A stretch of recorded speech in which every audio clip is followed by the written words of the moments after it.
Hello friends, എല്ലാവർക്കും team ലക്ഷ്യയുടെ YouTube ചാനലിലേക്ക് സ്വാഗതം. ജൂലൈ ഓഗസ്റ്റ് മാസങ്ങളിലായി നമുക്ക് മുമ്പിൽ CPOയുടെയും ഫയർമാന്റെയും അസിസ്റ്റന്റ് സെയിൽസ്മാന്റെയും പരീക്ഷകൾ വരുന്നുണ്ട്. ആ പരീക്ഷകൾക്ക് തയ്യാറെടുക്കുന്ന ഉദ്യോഗാർത്ഥികൾക്ക് വേണ്ടി ടീം ലക്ഷ്യയുടെ യൂട്യൂബ് ചാനലിൽ ആരംഭിക്കുന്ന ഒരു റിവിഷൻ സീരീസ് ആണ് എക്സാം എക്സ്പ്രസ്. ഈ സീരീസ് ഫോക്കസ് ചെയ്യുന്നത് പ്രധാനമായും CPO പരീക്ഷയ്ക്ക് തയ്യാറെടുക്കുന്ന ഉദ്യോഗാർത്ഥികളെയാണ്, അതുപോലെ തന്നെ ഫയർമാൻ പരീക്ഷയ്ക്ക്.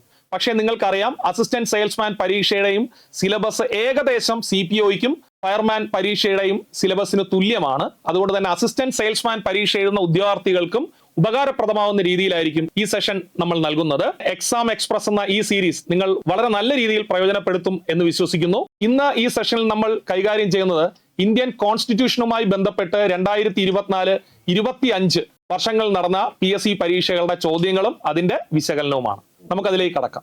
അപ്പോൾ നമ്മൾ ഭരണഘടനയിലെ ഒന്നാമത്തെ ചോദ്യത്തിലോട്ട് പോകുന്നു. ഞാൻ പറഞ്ഞു, ഇതൊരു +2 നിലവാരമുള്ള ചോദ്യ പേപ്പറുകളാണ് നമ്മൾ പരിശോധിക്കുന്നത്. പക്ഷേ ഇത് പഠിച്ചാൽ അസിസ്റ്റന്റ് സെയിൽസ്മാൻ പരീക്ഷ എഴുതുന്നവർക്ക് കുറച്ചുകൂടി ഈസി ആയിട്ട് കാര്യങ്ങൾ നേരിടാൻ കഴിയും. അതുകൊണ്ട് അവരും കൃത്യമായിട്ട് പഠിക്കുക. +2 നിലവാരമുള്ള ഒരു ചോദ്യ പേപ്പറിലെ ഭരണഘടനയിലെ ആദ്യത്തെ ചോദ്യം, ഭരണഘടനാ നിർമ്മാണ സമിതിയുമായി ബന്ധപ്പെട്ട താഴെ പറയുന്ന പ്രസ്താവനകളിൽ ശരി ഏതെന്ന് കണ്ടെത്തുക. നമുക്കറിയാം, ഇന്ത്യയുടെ ഭരണഘടന എഴുതി തയ്യാറാക്കിയത് ഭരണഘടനാ നിയമനിർമ്മാണ സഭ എന്നറിയപ്പെടുന്ന സമിതിയാണ്.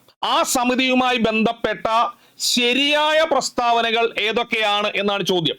ഒന്ന്, ഭരണഘടനാ നിയമനിർമ്മാണ സമിതിയുടെ പ്രഥമ സമ്മേളനം ചേർന്നത് 1946 ഡിസംബർ 9-നാണ്.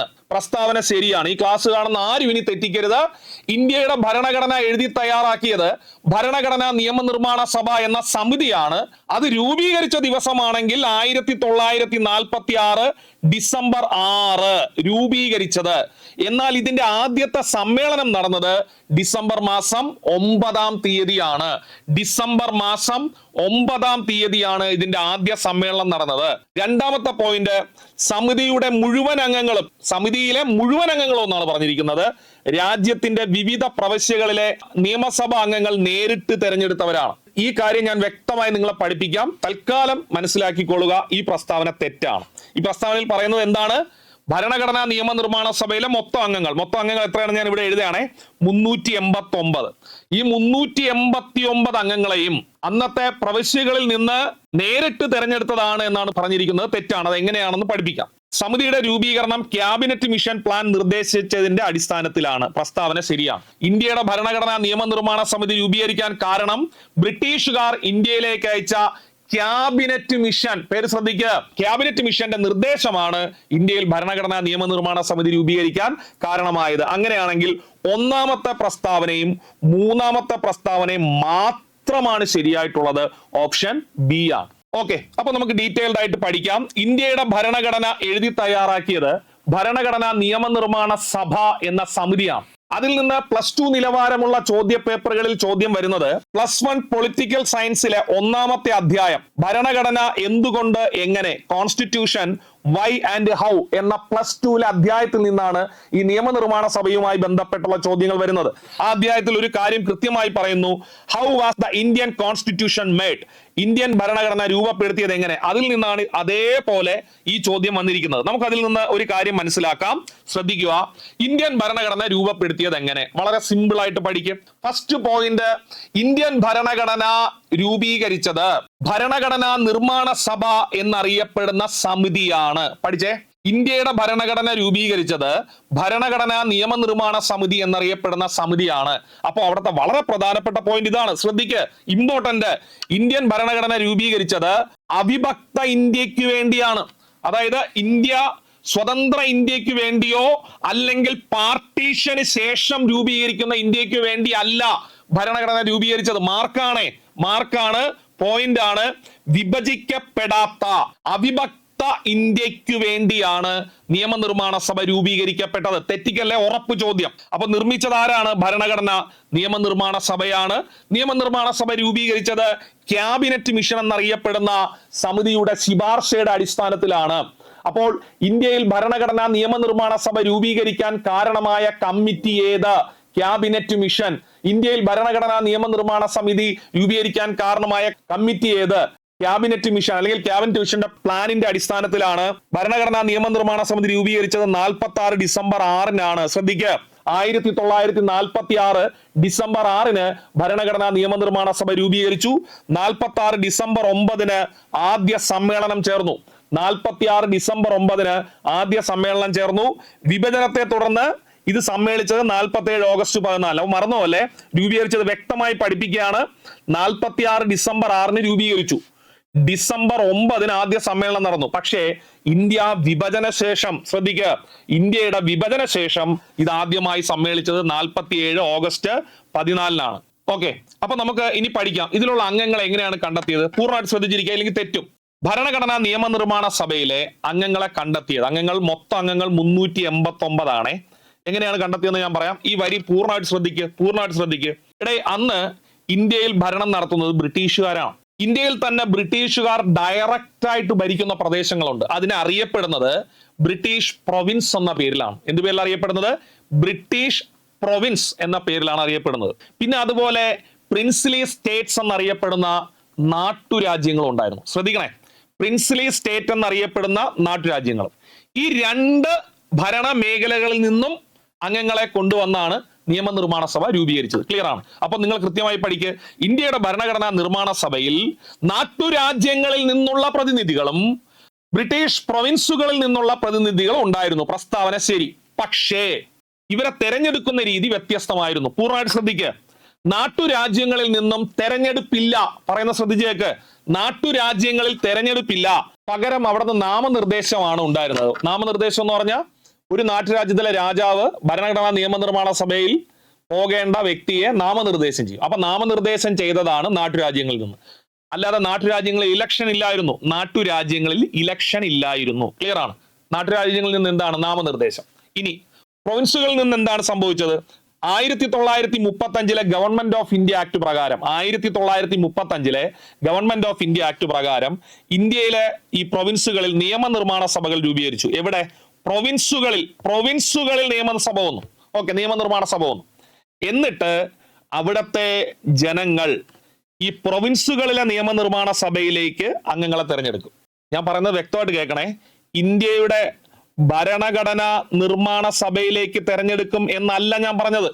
ഇന്ത്യയുടെ ഭരണഘടനാ നിർമ്മാണ സഭയിലേക്ക് തെരഞ്ഞെടുക്കും എന്നല്ല ഞാൻ പറഞ്ഞത്. അംഗങ്ങൾ, അതായത് ജനങ്ങൾ ആരെ തെരഞ്ഞെടുക്കും? ആ പ്രൊവിൻസുകളിലെ നിയമസഭയിൽ അംഗങ്ങളെ തെരഞ്ഞെടുക്കും. എന്നിട്ട് പ്രൊവിൻസിലെ അംഗങ്ങളില്ലേ, ഈ നിയമസഭയിലെ അംഗങ്ങൾ അല്ലെങ്കിൽ പ്രൊവിൻസിലെ നിയമനിർമ്മാണ സഭയിലെ അംഗങ്ങൾ, അവരാണ് ഭരണഘടനാ നിർമ്മാണ സഭയിലേക്ക് അംഗങ്ങളെ തെരഞ്ഞെടുത്തത്. പറഞ്ഞു മനസ്സിലായല്ലോ? ഒന്നുകൂടി പറയാം. ഭരണഘടനാ നിർമ്മാണ സഭയിൽ നാട്ടുരാജ്യങ്ങളിൽ നിന്നും അംഗങ്ങൾ ഉണ്ടായിരുന്നു, പ്രൊവിൻസുകളിൽ നിന്നും അംഗങ്ങൾ ഉണ്ടായിരുന്നു. നാട്ടുരാജ്യങ്ങളിൽ നിന്ന് നാമനിർദ്ദേശം ചെയ്യപ്പെട്ട് വന്നവരാണ്. എന്നാൽ പ്രൊവിൻസുകളിൽ നിന്ന് എങ്ങനെയാണ് വന്നതെന്ന് ചോദിച്ചാൽ ഇലക്ഷൻ വഴിയാണ്. ഇലക്ഷൻ വഴി എങ്ങനെയാണ്? ജനങ്ങൾ നിയമനിർമ്മാണ സഭയിലെ അംഗങ്ങളെ തെരഞ്ഞെടുത്തു. എവിടത്തെ? ആ പ്രൊവിൻസിലെ അംഗങ്ങളെ തെരഞ്ഞെടുക്കും. എന്നിട്ട് പ്രൊവിൻസിലെ നിയമനിർമ്മാണ സഭയിലെ അംഗങ്ങൾ ഭരണഘടനാ നിയമനിർമ്മാണ സഭയിലെ അംഗങ്ങളെ തെരഞ്ഞെടുക്കും. ഇതിനറിയപ്പെടുന്നത് ആനുപാതിക പ്രാതിനിധ്യ രീതി എന്നാണ്. ആനുപാതിക പ്രാതിനിധ്യ രീതി. അപ്പോൾ ഭരണഘടനാ നിയമനിർമ്മാണ സഭയിൽ പ്രൊവിൻസുകളിൽ നിന്ന് അംഗങ്ങളെ തെരഞ്ഞെടുത്തുന്ന ഏത് രീതിയിലാണ്? ആനുപാതിക പ്രാതിനിധ്യ രീതിയിലാണ്. അപ്പോ 1935 ഗവൺമെന്റ് ഓഫ് ഇന്ത്യ ആക്ട് പ്രകാരം പ്രവിശ്യകളിൽ നിയമനിർമ്മാണ സഭകൾ രൂപീകരിച്ചിരുന്നു. അതിൽ തെരഞ്ഞെടുക്കപ്പെട്ട അംഗങ്ങളാണ് ഭരണഘടനാ നിർമ്മാണ സഭയിലെ അംഗങ്ങളെ തെരഞ്ഞെടുത്തത്. ക്ലിയർ ആണ്. അപ്പൊ നമുക്ക് ഡീറ്റെയിൽഡ് ആയിട്ട് പോവാം. പൂർണ്ണമായിട്ട് ശ്രദ്ധിക്കുക. ഇതാണ് നിങ്ങളുടെ മാർക്ക്. ബ്രിട്ടീഷ് പ്രവിശ്യകളിൽ നിന്ന് നേരിട്ട് തെരഞ്ഞെടുപ്പിലൂടെയും, ക്ലിയർ ആണ്, നാട്ടുരാജ്യങ്ങളിൽ നിന്നും നാമനിർദ്ദേശത്തിലൂടെയുമാണ് നിയമനിർമ്മാണ സഭയിലേക്ക് അംഗങ്ങളെ തെരഞ്ഞെടുത്തത്. ഓക്കെ, സാർവത്രിക വോട്ടവകാശത്തിന്റെ അടിസ്ഥാനത്തിലല്ല തെരഞ്ഞെടുപ്പ് നടന്നത്. ഈ പോയിന്റ് ഫോക്കസ് ചെയ്യ്. സാർവത്രിക വോട്ടവകാശം എന്ന് പറഞ്ഞാൽ ജനങ്ങൾക്ക് ഒരു പ്രായപരിധി നിശ്ചയിച്ചിട്ട് വോട്ടവകാശം നൽകും. നമ്മുടെ ഇന്ത്യയിൽ അതാണല്ലോ ഉള്ളത് ഇപ്പോൾ നിലവില്. അതിന്റെ അടിസ്ഥാനത്തിൽ നൽകുന്ന വോട്ടവകാശമാണ് സാർവത്രിക വോട്ടവകാശം. ഞാൻ ഇപ്പൊ പഠിപ്പിച്ചതുണ്ടോ? ഇല്ല. ജനങ്ങൾ നേരിട്ടല്ല തെരഞ്ഞെടുപ്പിൽ പങ്കാളികളായത്. അവർ നിയമസഭാ അംഗങ്ങളെ തെരഞ്ഞെടുക്കും. നിയമസഭാ അംഗങ്ങൾ ആരെ തെരഞ്ഞെടുക്കും?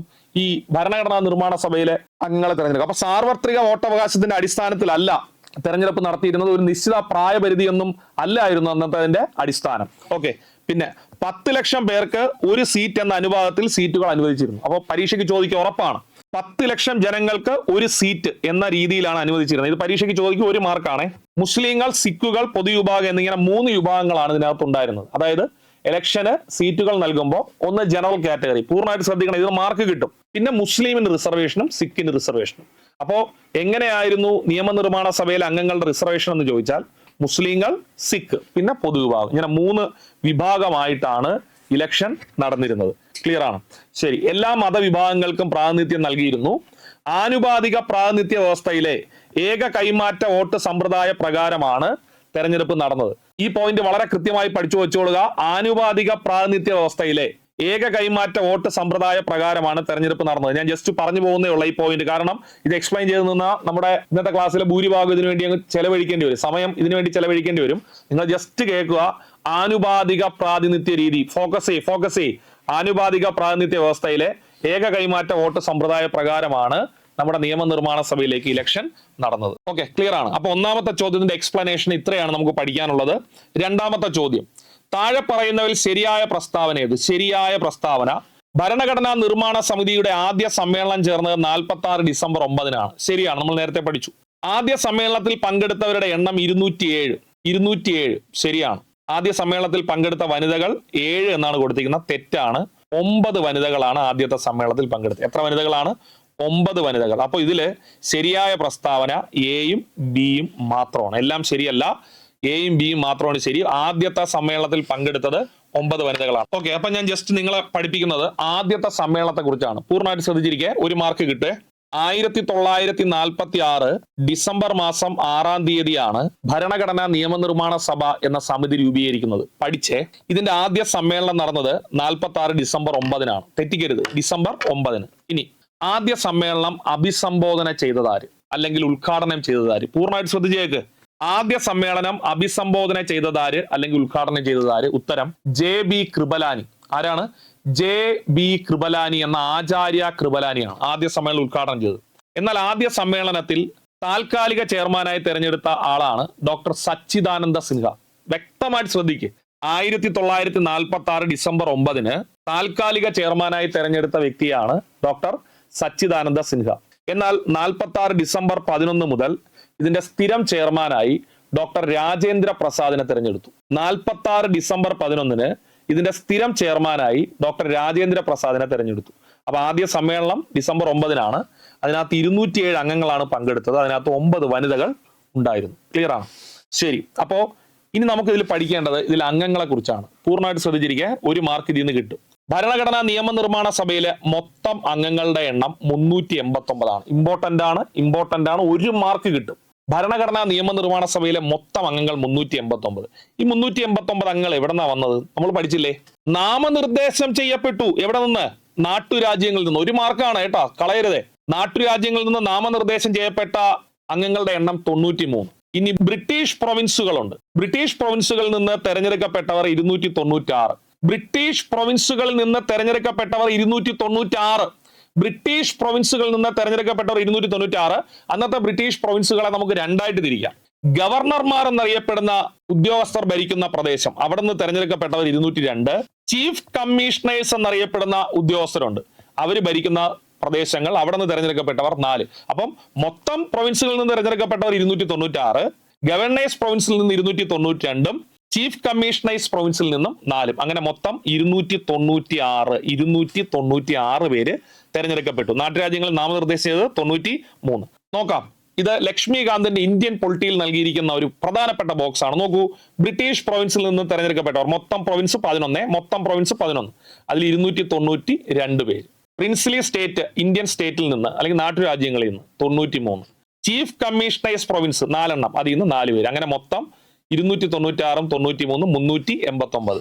രൂപീകൃതമാകുമ്പോൾ ഭരണഘടനാ നിർമ്മാണ സഭയിൽ 389 അംഗങ്ങൾ ഉണ്ടായിരുന്നു. എന്നാൽ +1 ടെക്സ്റ്റ് ബുക്കിൽ, NCERT ടെക്സ്റ്റ് ബുക്കിൽ ചീഫ് കമ്മീഷണറുടെ പ്രൊവിൻസിൽ നിന്നുള്ള 4 പേരെ കൂടാതെ 385 പേരെന്നാണ് കൊടുത്തിരിക്കുന്നത്. അത് ശരിയല്ല, 389 പേരാണ്. 389 ഇല്ലെങ്കിൽ 385 എഴുതിക്കോ. കാരണം +1 ടെക്സ്റ്റ് ബുക്കിൽ അങ്ങനെ കൊടുത്തിട്ടുള്ളത് കൊണ്ട് ചിലപ്പോൾ അത് കൊടുക്കാം. അല്ലെങ്കിൽ ഉത്തരം 389 ആണ്. ഏറ്റവും അധികം അംഗങ്ങൾ തെരഞ്ഞെടുക്കപ്പെട്ട പ്രൊവിൻസ് യുണൈറ്റഡ് പ്രൊവിൻസ് ആണ്, UP. അവിടെ നിന്ന് 55 അംഗങ്ങൾ ഉണ്ടായിരുന്നു. ഏറ്റവും കൂടുതൽ എവിടെ നിന്നാണ്? UP യിൽ നിന്ന് 55. ശരി. ഇനി പാർട്ടി പരീക്ഷയ്ക്ക് ചോദിക്കും. ഭരണഘടനാ നിയമനിർമ്മാണ സഭയിലെ ഏറ്റവും ശക്തമായ സാന്നിധ്യമായിരുന്നത് കോൺഗ്രസ് പാർട്ടിയാണ്. 208 മെമ്പേഴ്സ് ഭരണഘടനാ നിയമനിർമ്മാണ സഭയിൽ കോൺഗ്രസ് പാർട്ടിയുടേതായിട്ടുണ്ടായി. 208. മുസ്ലിം ലീഗിൽ നിന്ന് 73. മുസ്ലിം ലീഗ് 73. പരീക്ഷയ്ക്ക് ചോദിക്കേ, മുസ്ലിം ലീഗിൽ നിന്ന് 73. സ്വതന്ത്രന്മാര് 8. ഇത് മൂന്നേ ചോദിക്കുള്ളേ. 208 കോൺഗ്രസ്, 73 മുസ്ലിം ലീഗ്, സ്വതന്ത്രന്മാർ 8. മൊത്തം തെരഞ്ഞെടുക്കപ്പെട്ടവർ എത്ര? 296. ക്ലിയർ ആണ്. ഇനി കമ്മ്യൂണിറ്റി വളരെ വളരെ ഇമ്പോർട്ടന്റ് ആണ്. ഹിന്ദുക്കൾ 163 പേരുണ്ടായിരുന്നു, മുസ്ലിങ്ങൾ 80 പേര്. ഷെഡ്യൂൾഡ് കാസ്റ്റ് നോക്കൂ, 31 പേരാണ് ഷെഡ്യൂൾഡ് കാസ്റ്റ്. ഷെഡ്യൂൾഡ് കാസ്റ്റിൽ നിന്ന് 31 പേര്. ഇനി നമുക്ക് ഓരോ കമ്മ്യൂണിറ്റിയിൽ നിന്നുള്ള മെമ്പേഴ്സിന് നോക്കാം. നോക്കൂ, ഹിന്ദുക്കളുടെ എണ്ണം 163 ആണ്, മുസ്ലിം 80 ആണ്. എന്നാൽ ഷെഡ്യൂൾഡ് കാസ്റ്റ്, അത് ചോദിക്കാൻ സാധ്യതയുണ്ട്, 31 പേരാണ് ഷെഡ്യൂൾഡ് കാസ്റ്റ്. ഭരണഘടനാ നിയമനിർമ്മാണ സഭയിൽ ഷെഡ്യൂൾഡ് കാസ്റ്റിൽ നിന്നുള്ള അംഗങ്ങളുടെ എണ്ണം 31 ആണ്. എന്നാൽ NCERT ടെക്സ്റ്റ് ബുക്കിൽ ഇപ്പോഴും 28 അംഗങ്ങൾ എന്ന് മാത്രമാണ് കൊടുത്തിരിക്കുന്നത്, ഈ ഷെഡ്യൂൾഡ് കാസ്റ്റ് അല്ലെങ്കിൽ പട്ടിക വിഭാഗത്തിൽ നിന്ന് +1 ടെക്സ്റ്റ് ബുക്കിൽ. അപ്പോൾ ശരി ഉത്തരം 31 ആണ്, പക്ഷെ +1 ടെക്സ്റ്റ് ബുക്കിൽ 28 ആണ്. അപ്പോൾ നിങ്ങൾ ചോദ്യം കിട്ടുമ്പോൾ നോക്കുക, 31 ഓപ്ഷനിൽ ഇല്ല എങ്കിൽ 28 എഴുതുക. 31 ഉണ്ടെങ്കിൽ ശരി ഉത്തരം, നിങ്ങൾക്ക് ഡൗട്ട് വേണ്ട, SC-കാര് 31 ആണ്. 31 ഓപ്ഷൻ ഇല്ലെങ്കിൽ NCERTയുടെ ഫാക്ട് എഴുതുക, 28. ടോട്ടൽ 296 പേരാണ് തെരഞ്ഞെടുക്കപ്പെട്ടത്. നെക്സ്റ്റ്, വനിതകൾ. നിയമനിർമ്മാണ സഭയിലെ വനിതകളുടെ എണ്ണം 17 ആയിരുന്നു. പക്ഷെ ഇന്ത്യ വിഭജന ശേഷം എത്രയായി? 15 ആയി. പക്ഷെ ഇപ്പൊ നിലവിൽ ഇന്ത്യൻ ഗവൺമെന്റ് അംഗീകരിച്ചിരിക്കുന്നത് ഭരണഘടനാ നിയമനിർമ്മാണ സഭയിലെ വനിതകളുടെ എണ്ണം 15 എന്നാണ്. നിലവിൽ നമ്മുടെ കേന്ദ്ര ഗവൺമെന്റ് അംഗീകരിച്ചിരിക്കുന്നത് ഭരണഘടനാ നിയമനിർമ്മാണ സഭയിലെ വനിതകളുടെ എണ്ണം 15 എന്നാണ്. പക്ഷെ ശരി ഉത്തരം 17 ആയിരുന്നു. പിൽക്കാലത്ത് 2 പേര് പാകിസ്ഥാനിലേക്ക് പോയി, അങ്ങനെ ഇന്ത്യ വിഭജന ശേഷമാണ് 15 ആയത്. പക്ഷെ ഗവൺമെന്റ് ഇപ്പോ ആ 15 പേരെ മാത്രമാണ് ഇന്ത്യൻ വനിതകളായിട്ട് കൺസിഡർ ചെയ്യുന്നത്. ഞാൻ എന്തിനാണ് പറഞ്ഞതെന്ന് ചോദിച്ചാൽ, ഭരണഘടനാ നിയമനിർമ്മാണ സഭയിലെ വനിതകളുടെ എണ്ണം ചോദിക്കുമ്പോൾ 15 ഉണ്ടെങ്കിൽ അത് എഴുതിയാൽ മതി, ശരിയാണ്. 15 ഇല്ല എങ്കിൽ നിങ്ങൾ ഏത് എഴുതുക? 17. പിന്നെ 17ഉം 15ഉം തന്നിരുന്നാൽ എന്ത് ആൻസർ കൊടുക്കുമെന്ന് PSCക്ക് മാത്രം അറിയാം.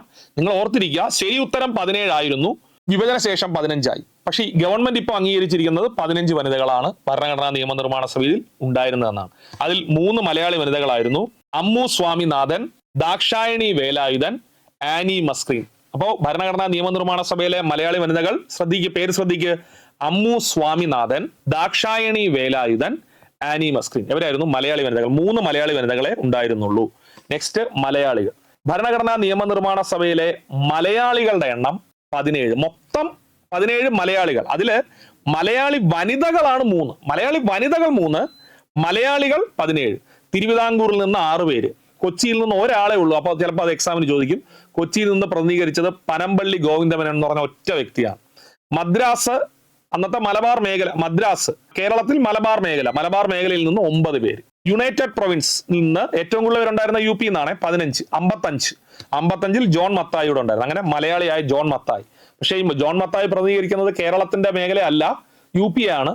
എങ്കിലും മലയാളികളുടെ എണ്ണം ചോദിക്കുമ്പോൾ 17. അപ്പോൾ ഭരണഘടനാ നിയമനിർമ്മാണ സഭയിലെ മലയാളികളുടെ എണ്ണം 17.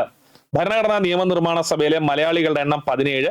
മലയാളി വനിതകൾ 3. തിരുവിതാംകൂറിൽ നിന്ന് 6, കൊച്ചിയിൽ നിന്ന് ഒരാള് പനമ്പള്ളി ഗോവിന്ദമേനോൻ, മദ്രാസിൽ നിന്ന് അഥവാ മലബാറിൽ നിന്ന് 9 മലയാളികൾ, യുണൈറ്റഡ് പ്രൊവിൻസിൽ നിന്ന് ഒരാൾ, അത് ജോൺ മത്തായി ആണ്. ക്ലിയർ ആണ്? ശരി.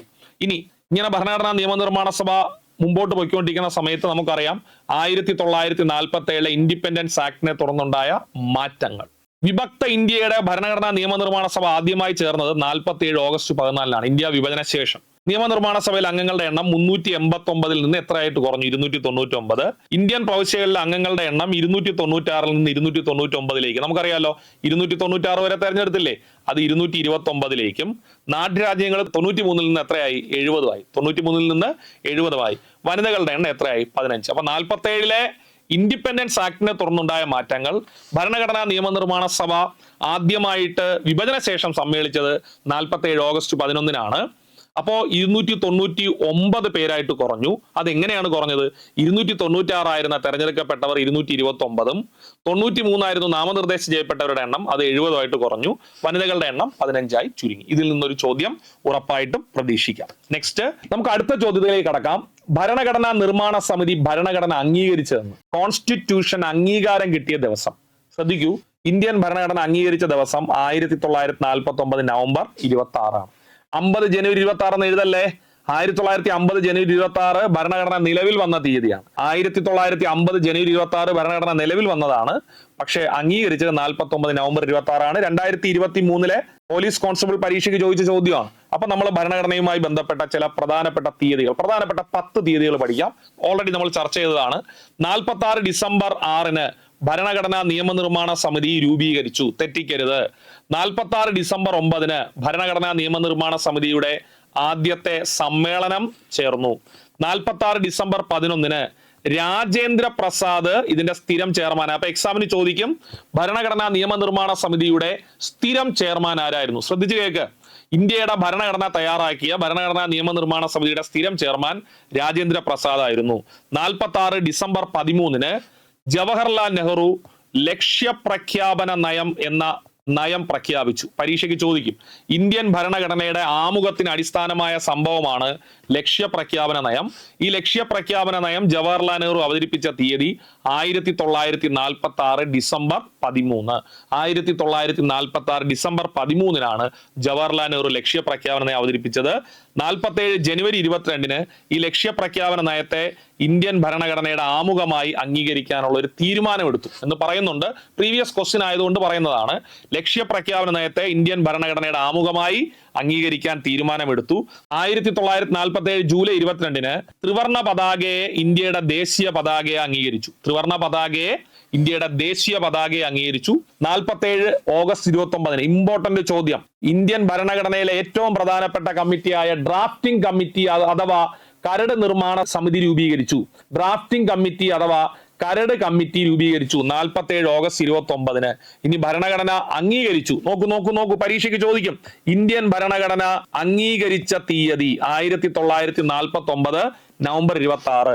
1950 ജനുവരി 24 ദേശീയ ഗാനത്തെയും ദേശീയ ഗീതത്തെയും അംഗീകരിച്ചു. ജനഗണമനയെ ദേശീയ ഗാനമായും വന്ദേ മാതരത്തെ ദേശീയ ഗീതമായി അംഗീകരിച്ചു 50 ജനുവരി 24.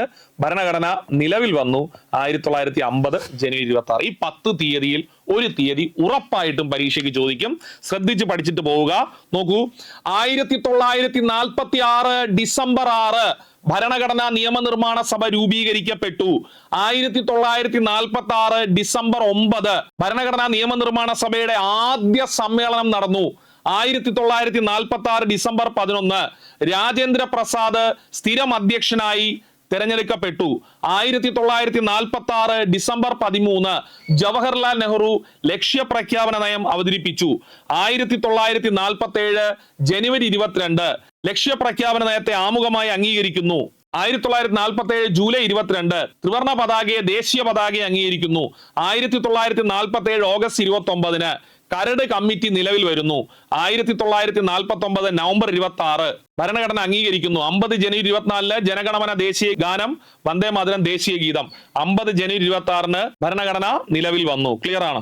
ശരി, അടുത്ത ചോദ്യം. ഇന്ത്യൻ ഭരണഘടനാ നിർമ്മാണവുമായി ബന്ധപ്പെട്ട് താഴെ തന്നിരിക്കുന്ന പ്രസ്താവനകളിൽ തെറ്റ് ഏത്? തെറ്റാണ്. വളരെ ശ്രദ്ധിക്കണം ഈ ചോദ്യം.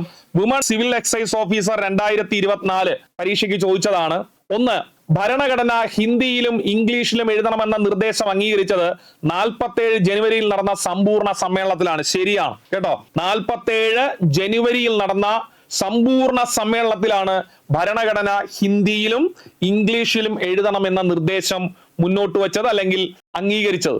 ഇനി ഈ നിർദ്ദേശം മുന്നോട്ട് വെച്ചത് രാജേന്ദ്ര പ്രസാദ് ആണെന്ന് കൊടുത്തിരിക്കുന്നു. തെറ്റാണ്.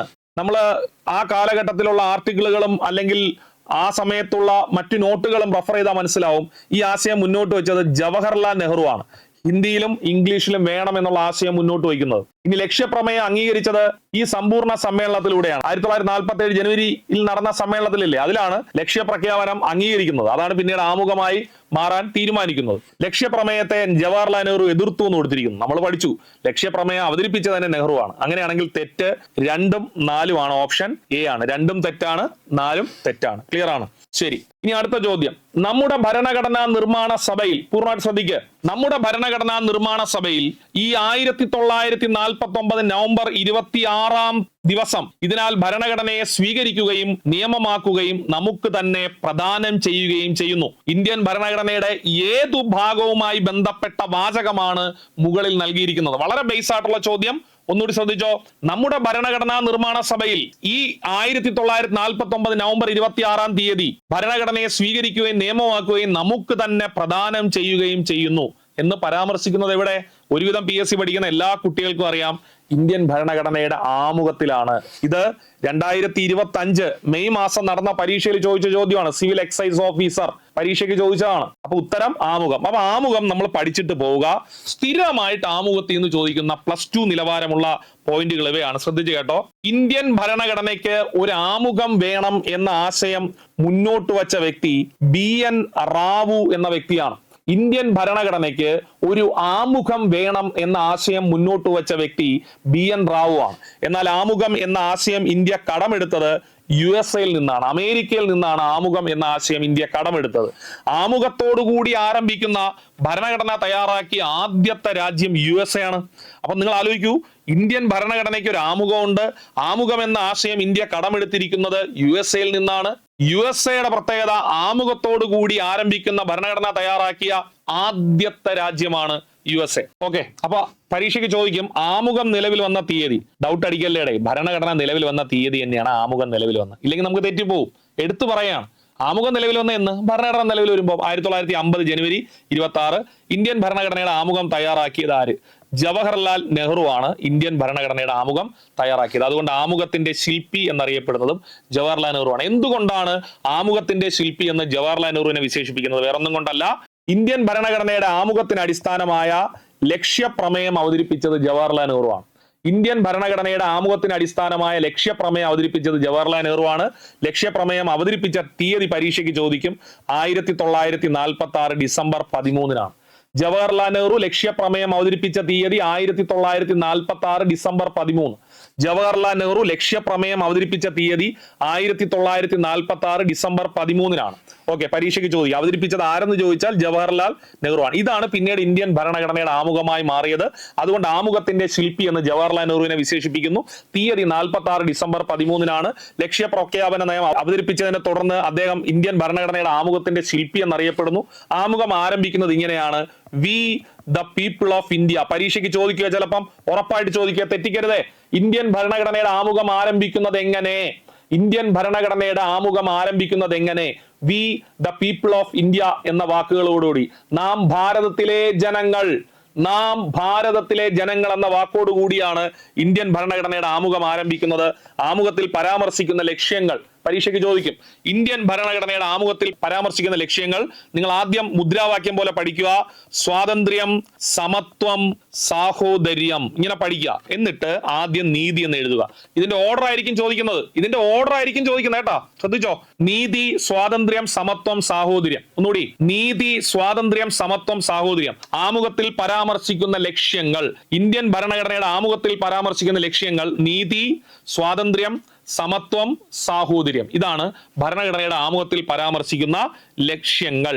ഓക്കെ, ആമുഖത്തിൽ ഇന്ത്യൻ ഭരണഘടനയെ എങ്ങനെ സംവിധാനം ചെയ്തിരിക്കുന്നു? ആമുഖത്തിൽ ഇന്ത്യൻ ഭരണഘടനയെ എങ്ങനെ സംവിധാനം ചെയ്തിരിക്കുന്നു? ഇങ്ങനെ പഠിക്കുക. പസോ മജറി, ഇങ്ങനെ പഠിച്ചാൽ മതി. പലപ്പോഴായിട്ട് മുന്നേയുള്ള ക്ലാസ്സുകളിൽ ഞാൻ വ്യക്തമായി പഠിപ്പിച്ചതാണ്.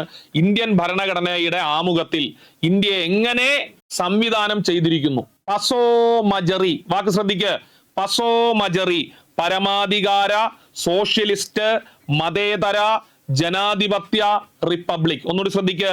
പരമാധികാര, സോഷ്യലിസ്റ്റ്, മതേതര, ജനാധിപത്യ, റിപ്പബ്ലിക്. ഇങ്ങനെയാണ് സംവിധാനം ചെയ്യുന്നത്.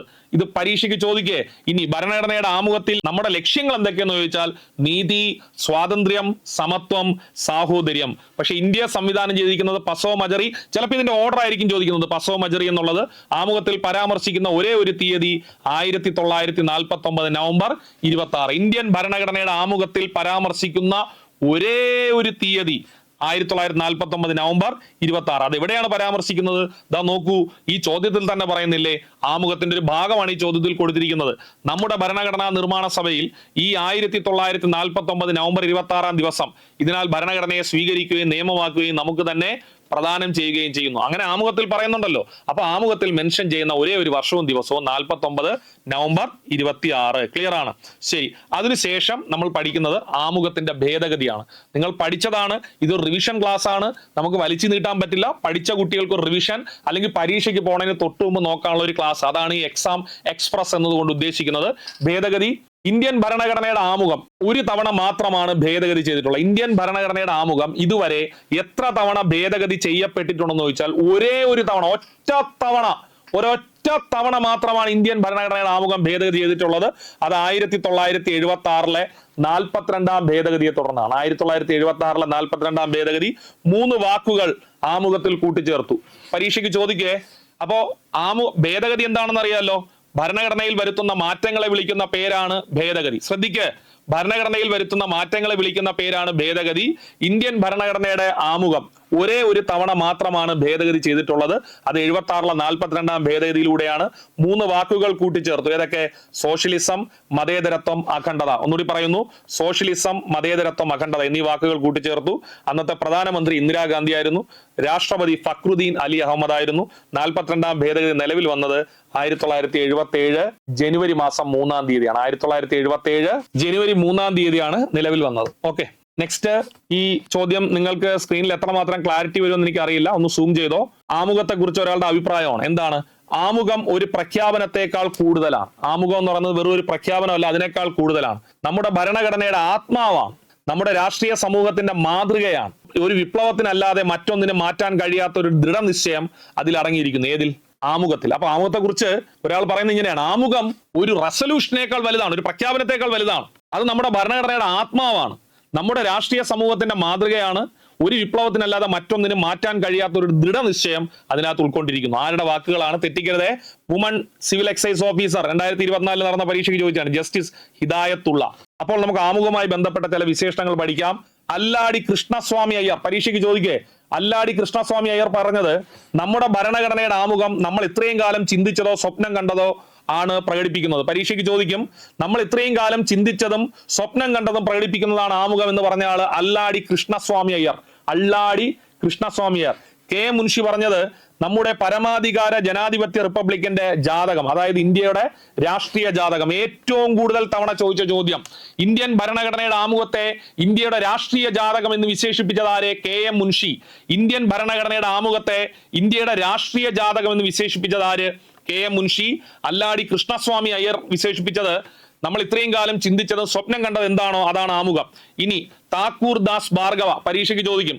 താക്കൂർ ദാസ് ഭാർഗവ വിശേഷിപ്പിച്ചത്, ഇന്ത്യൻ ഭരണഘടനയുടെ ആത്മാവാണ് ആമുഖം, താക്കോലാണ് ആമുഖം, ഭരണഘടനയിലെ ഒരു രത്നമാണ് ആമുഖം, ഭരണഘടനയുടെ മൂല്യം അളക്കാൻ കഴിയുന്ന ശരിയായ അളവുകോലാണ്. അതായത് എന്താണ് ഭരണഘടന എന്ന് മനസ്സിലാക്കാൻ സഹായിക്കുന്ന ഒരു അളവുകോലാണ്, യാഡ് സ്റ്റിക്ക് എന്ന് നമുക്ക് പറയാം. യാഡ് സ്റ്റിക്കാണ് ഭരണഘടനയുടെ ആമുഖം എന്ന് വിശേഷിപ്പിച്ചത് താക്കൂർ ദാസ് ഭാർഗവ. അപ്പൊ ആത്മാവ് താക്കൂർ ദാസ്, താക്കോല് താക്കൂർ ദാസ്, രത്നം താക്കൂർ ദാസ്, മൂല്യം അളക്കാൻ കഴിയുന്ന അളവുകോൽ എന്ന് വിശേഷിപ്പിച്ചത് താക്കൂർ ദാസ് ആണ്. എന്നാൽ ഇന്ത്യൻ ഭരണഘടനയുടെ ആമുഖത്തെ ഇന്ത്യയുടെ കീനോട്ട്, ഭരണഘടനയുടെ കീനോട്ട് എന്ന് വിശേഷിപ്പിച്ചത് ഏണസ്റ്റ് ബാർക്കർ ആണ്. ഇന്ത്യൻ ഭരണഘടനയുടെ ആമുഖത്തെ ഭരണഘടനയുടെ കീനോട്ട് എന്ന് വിശേഷിപ്പിച്ചത് ഏണസ്റ്റ് ബാർക്കർ ആണ്. ഭരണഘടനയുടെ തിരിച്ചറിയൽ കാർഡ് എന്ന് വിശേഷിപ്പിച്ചത് എൻ എ പൽക്കിവാല. ഇന്ത്യൻ ഭരണഘടനയുടെ ആമുഖത്തെ തിരിച്ചറിയൽ കാർഡ് എന്ന് വിശേഷിപ്പിച്ചത് ആര്? N A Palkhivala. ഒന്നുകൂടി വിശേഷണങ്ങൾ. നമ്മൾ എന്താണോ ചിന്തിച്ചത്, നമ്മൾ എന്താണോ സ്വപ്നം കണ്ടത്, അതാണ് ആമുഖം എന്ന് പറഞ്ഞത് അല്ലാടി കൃഷ്ണസ്വാമി അയ്യർ. അതുപോലെ ഇന്ത്യയുടെ രാഷ്ട്രീയ ജാതകം എന്ന് പറഞ്ഞത് കെ എം മുൻഷി. ആത്മാവും താക്കോലും രത്നവും മൂല്യം അളക്കാൻ കഴിവുള്ള അളവുകോൽ എന്ന് പറഞ്ഞത് Thakur Das Bhargava. Keynote Ernest Barker. ഭരണഘടനയുടെ തിരിച്ചറിയൽ കാർഡ് എൻ എ പൽക്കിവാല. ഇത്രയുമാണ് ആമുഖത്തിന്റെ വിശേഷണങ്ങളിൽ ഉൾപ്പെടുന്നത്. അടുത്ത ചോദ്യത്തിലേക്ക് കടക്കാം. മൗലിക അവകാശവുമായി ബന്ധപ്പെട്ട് ചോദിച്ചിട്ടുള്ള ഒരു ചോദ്യമാണ്. വളരെ ബേസ് ആയിട്ടുള്ള ചോദ്യമാണ്. ഉറപ്പായിട്ട് ഇതുമായി കണക്ട് ചെയ്ത ഒരു ചോദ്യം നിങ്ങൾക്ക് പ്രതീക്ഷിക്കാം. ചോദ്യം ഇതാണ്: മൗലിക അവകാശങ്ങളുമായി ബന്ധപ്പെട്ട ശരിയായ പ്രസ്താവനകൾ കണ്ടെത്തുക.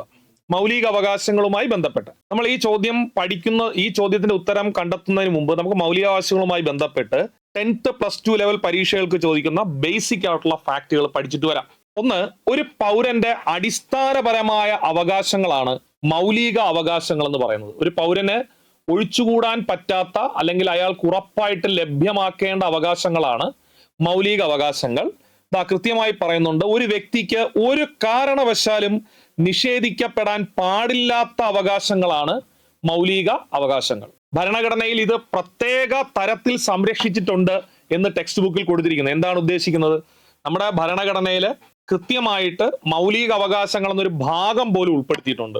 ഭരണഘടനയുടെ ഭാഗം 3 മൗലിക അവകാശങ്ങളെ കുറിച്ച് പ്രതിപാദിക്കുന്നത്. ഭരണഘടനയിൽ പ്രത്യേക തരത്തിൽ സംരക്ഷിച്ചിട്ടുള്ള അവകാശങ്ങളുടെ കൂട്ടമാണ് മൗലിക അവകാശങ്ങൾ. അതുപോലെ പ്രത്യേക വകുപ്പിലൂടെ മൗലിക അവകാശങ്ങൾ സംരക്ഷിക്കപ്പെടുന്നു. വളരെ സിമ്പിൾ ആയിട്ട് പറഞ്ഞാൽ ഇന്ത്യൻ ഭരണഘടനയുടെ ഭാഗം 3 ഇമ്പോർട്ടന്റ് ആർട്ടിക്കിൾ 12 തൊട്ട് 35 വരെയാണ് മൗലിക അവകാശങ്ങളെ കുറിച്ച് പ്രതിപാദിക്കുന്നത്.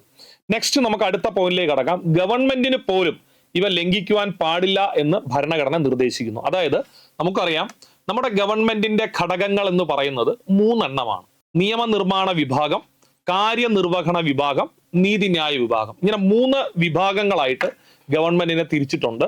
അതില് ഒരു ഘടകത്തിനും മൗലികാവകാശങ്ങളെ ലംഘിക്കാനുള്ള സ്വാതന്ത്ര്യം ഇല്ല, അധികാരമില്ല. ഓക്കെ, മൗലിക അവകാശങ്ങൾ പരിപൂർണമോ അനിയന്ത്രിതമോ അല്ല. അതായത് മൗലികാവകാശങ്ങൾ ആബ്സല്യൂട്ടും അല്ല, അൺലിമിറ്റഡും അല്ല. എന്നോട് ഉദ്ദേശിക്കുന്നത്, മൗലികാവകാശങ്ങൾ നമുക്ക് ലഭ്യമാക്കുന്നുണ്ടെങ്കിലും പക്ഷെ അതൊരു അനിയന്ത്രിതമായ ഒന്നല്ല, അത് നിയന്ത്രണത്തിന് വിധേയമാണ്. നമ്മുടെ മൗലികാവകാശങ്ങൾ ഗവൺമെന്റിന് യുക്തിപരമായ നിയന്ത്രണങ്ങൾ ഏർപ്പെടുത്താവുന്നതാണ്. നമ്മുടെ മൗലികാവകാശങ്ങളിൽ ഒന്ന് സമാധാനപരമായി സംഘടിക്കാനുള്ള അവകാശം. ഓക്കെ, അങ്ങനെ സമാധാനപരമായി സംഘടിക്കാനുള്ള ഒരു അവകാശം മാത്രമാണ് നമുക്കുള്ളത്. അവിടെ ആയുധങ്ങളോടുകൂടി സംഘടിക്കാനുള്ള ഒരു സ്വാതന്ത്ര്യം നമുക്ക് നിഷേധിച്ചിട്ടുണ്ട്. അപ്പൊ അതാണ് പറയുന്നത്, മൗലിക അവകാശങ്ങൾ ആബ്സല്യൂട്ടും അല്ല, അൺലിമിറ്റഡും അല്ല. പിന്നെ എന്താണ്? റീസണബിൾ ആയ റെസ്ട്രിക്ഷൻസിന് വിധേയമാണ്. ഈ പോയിന്റ് ശ്രദ്ധിക്കുക. മൗലിക അവകാശങ്ങൾ പരിപൂർണമാണോ എന്ന് ചോദിച്ചാൽ അല്ല, ആബ്സല്യൂട്ട് അല്ല. മൗലിക അവകാശങ്ങൾ അനിയന്ത്രിതമാണോ എന്ന് ചോദിച്ചാൽ അല്ല, അൺലിമിറ്റഡ് അല്ല. അതിനുമേൽ ഗവൺമെന്റിന് യുക്തിപരമായ നിയന്ത്രണങ്ങൾ ഏർപ്പെടുത്താവുന്നതാണ്. മൗലികാവകാശങ്ങൾ ചിലത് പൗരന്മാർക്ക് മാത്രമേ ലഭിക്കുന്നുള്ളൂ. വളരെ ഇമ്പോർട്ടന്റ് ആണ്. അപ്പൊ നിങ്ങളോട് പരീക്ഷയ്ക്ക് ചോദിക്കുന്നു, എല്ലാ മൗലിക അവകാശങ്ങളും ഇന്ത്യയിലെ പൗരന്മാർക്ക് മാത്രമേ ലഭിക്കൂ എന്ന് പറഞ്ഞാൽ തെറ്റാണ്. ഇന്ത്യയിലെ പൗരന്മാർക്ക് മാത്രം ലഭിക്കുന്ന ചില മൗലികാവകാശങ്ങളുണ്ട്. ഇപ്പോ ആർട്ടിക്കിൾ 15 വിവേചനം തടയുക, 16 പൊതു നിയമനങ്ങളിൽ അവസര സമത്വം, മൗലിക സ്വാതന്ത്ര്യങ്ങൾ, അതുപോലെ ആർട്ടിക്കിൾ 29, 30 ഇവയൊക്കെ ഇന്ത്യൻ പൗരന്മാർക്ക് മാത്രം ലഭിക്കുന്ന അവകാശങ്ങളാണ്. അതുപോലെ തന്നെ ചില മൗലികാവകാശങ്ങൾ ഏത് വ്യക്തിക്കും ലഭിക്കും, അത് ഇന്ത്യൻ സിറ്റിസൺ ആവണമെന്ന് ഇല്ല. ഇതൊക്കെ എന്തിനാണ് പഠിപ്പിച്ചത്? ഇതൊക്കെ +1 ടെക്സ്റ്റ് ബുക്കിൽ കൃത്യമായി നൽകിയിരിക്കുന്ന പ്രസ്താവനകളാണ്. അപ്പൊ ഈ പ്രസ്താവന ഇനി നിങ്ങൾ പരീക്ഷയ്ക്ക് ചോദിക്കുമ്പോൾ തെറ്റിക്കല്ലേ.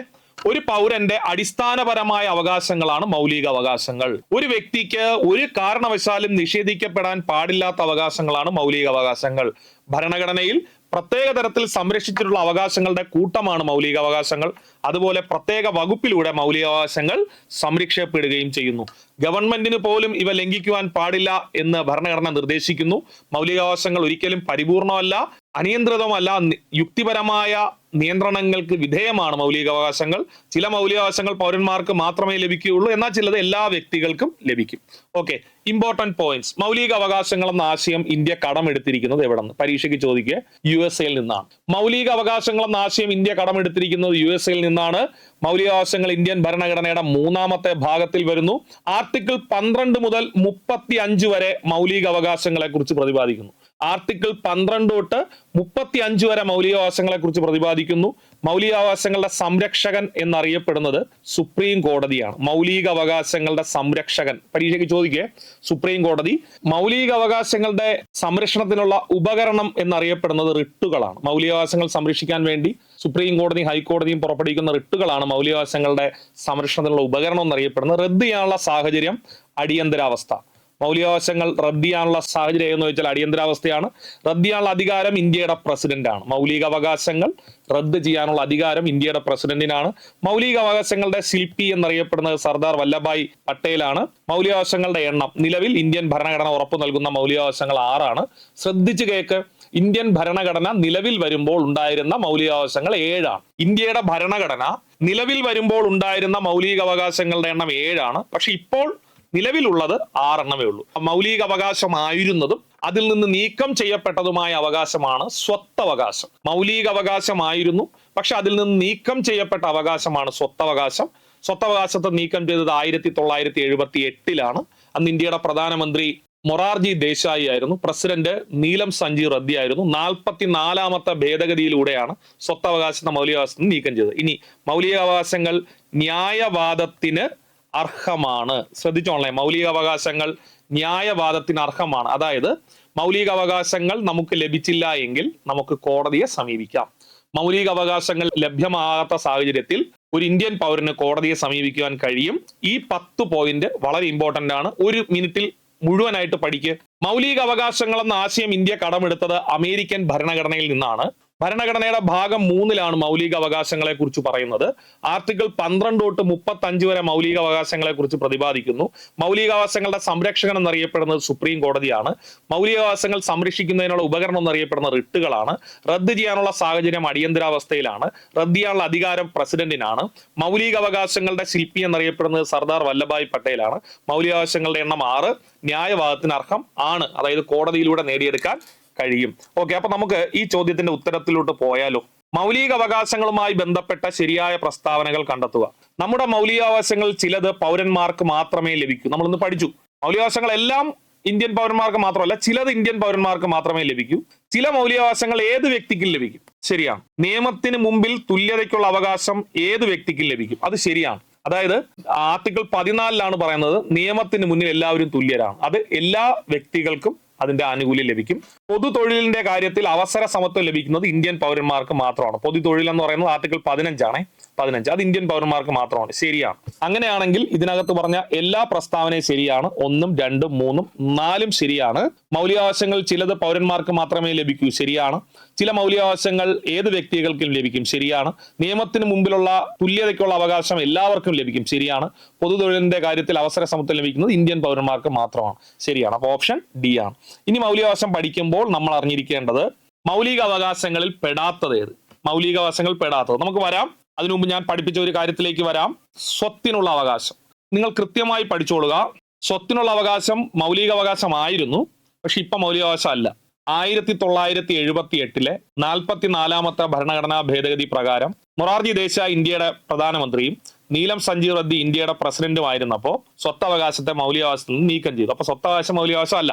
മൗലികാവകാശങ്ങൾ പെടുന്നത് ഏതൊക്കെയാണ്? നമുക്ക് ഒന്നുകൂടി +1 പഠിക്കാനുള്ള നോട്ട് നോക്കിയിട്ട് വരാം. ഇത് ടെക്സ്റ്റ് ബുക്കാണ്, ശ്രദ്ധിച്ചോ.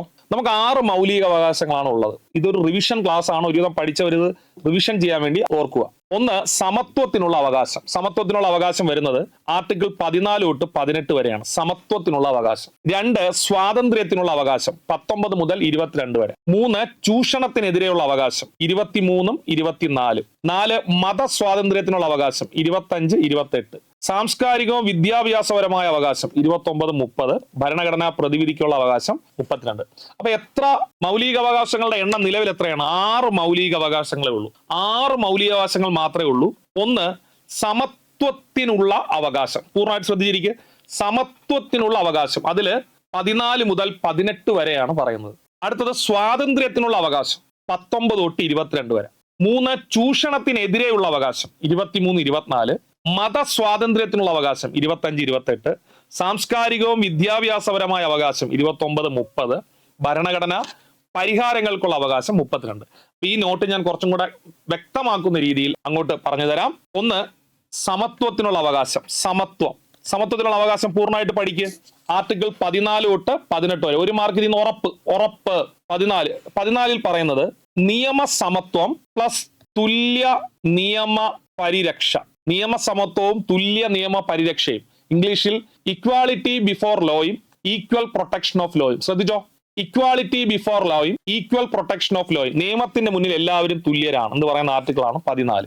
15 പറയുന്നത് വിവേചനം തടയുന്നു. ഇമ്പോർട്ടന്റ് ആണ് കേട്ടോ, ഇമ്പോർട്ടന്റ്. 15 വിവേചനം തടയുന്നു. എന്താണ്? നമ്മുടെ രാജ്യത്ത് മതം, വർഗം, ജാതി, ലിംഗം, ജന്മസ്ഥലം.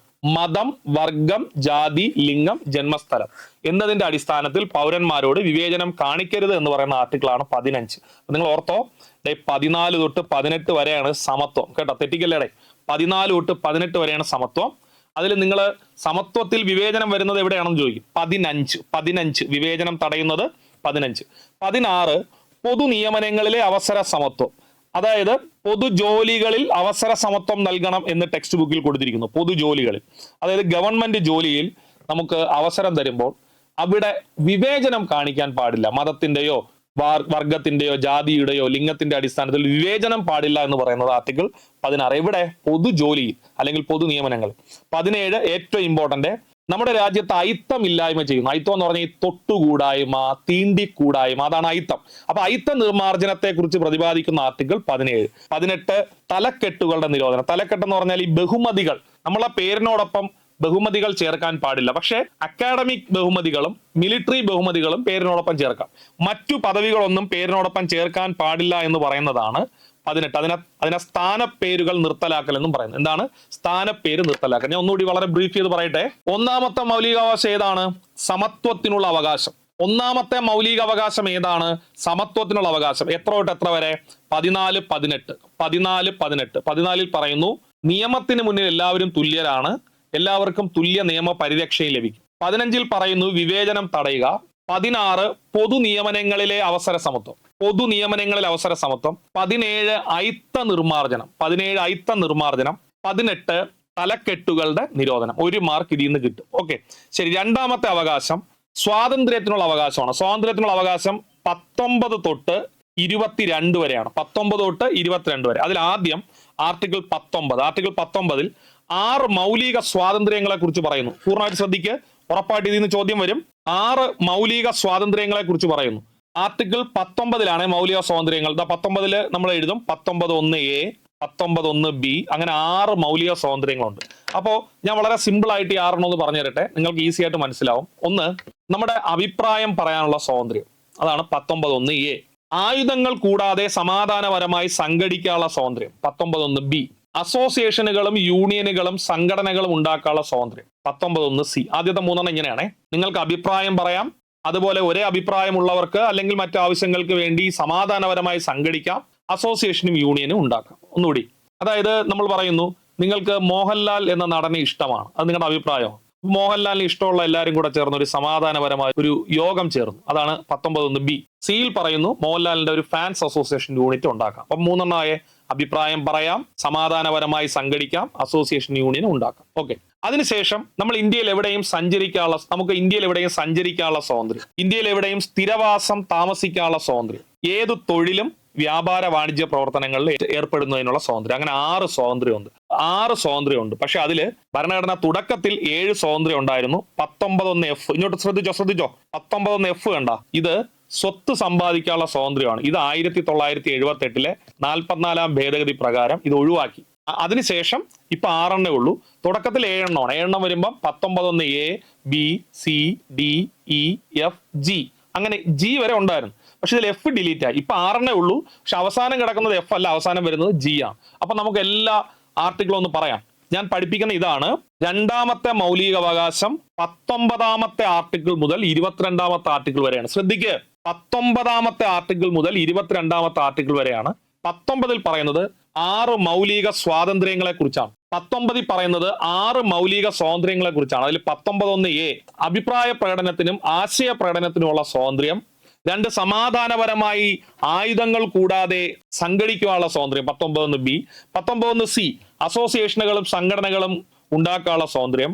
19(1)(d) ഇന്ത്യയിൽ എവിടെയും സഞ്ചരിക്കാം, E താമസിക്കാം, F ഡിലീറ്റഡ്, G ഏത് തൊഴിലും വ്യാപാര വാണിജ്യ പ്രവർത്തനങ്ങൾ ഏർപ്പെടുത്തുന്നതിനുള്ള സ്വാതന്ത്ര്യം. ഓക്കെ, അങ്ങനെയാണെങ്കിൽ മാധ്യമ സ്വാതന്ത്ര്യം വരുന്നത് ഏത് ആർട്ടിക്കിൾ എന്ന് ചോദിക്കും. മാധ്യമ സ്വാതന്ത്ര്യം അങ്ങനെ എടുത്തു പറഞ്ഞിട്ടില്ല. ഇന്ത്യൻ ഭരണഘടനയിൽ മാധ്യമ സ്വാതന്ത്ര്യം എന്നൊരു ആർട്ടിക്കിൾ എടുത്തു പറഞ്ഞിട്ടില്ല. പക്ഷെ മാധ്യമ സ്വാതന്ത്ര്യത്തിന് ഉപയോഗപ്രദമാവുന്ന ആർട്ടിക്കിൾ എന്ന് ചോദിച്ചാൽ 19(1)(a), പ്രസംഗത്തിനും അഭിപ്രായ പ്രകടനത്തിനുമുള്ള സ്വാതന്ത്ര്യം. ഈ 19 നൽകുന്ന മൗലിക സ്വാതന്ത്ര്യങ്ങൾ യുദ്ധമോ വിദേശ ആക്രമണമോ കാരണം ഉണ്ടാവുന്ന ദേശീയ അടിയന്തരാവസ്ഥ പ്രഖ്യാപിക്കുന്ന സാഹചര്യങ്ങളിൽ മാത്രമേ നിരോധിക്കാവൂ. അതായത് മൗലികാവകാശങ്ങൾ റദ്ദ് ചെയ്യാറുണ്ട്, പക്ഷേ 19 റദ്ദ് ചെയ്യേണ്ടത് ഒന്നുകിൽ യുദ്ധം വരുമ്പോൾ അല്ലെങ്കിൽ വിദേശ ആക്രമണം വരുമ്പോൾ ഉണ്ടാകുന്ന ദേശീയ അടിയന്തരാവസ്ഥയെ തുടർന്ന് മാത്രമേ നിരോധിക്കാവൂ. ഓക്കെ, അടുത്തത് 20 കുറ്റവിചാരണ ചെയ്യുന്നതുമായി ബന്ധപ്പെട്ട് ഒരു പൗരന് ലഭിക്കേണ്ട അവകാശം. കുറ്റവിചാരണ ചെയ്യുന്നതുമായി ബന്ധപ്പെട്ട് ഒരാൾക്ക് ലഭിക്കേണ്ട അവകാശമാണ് 20.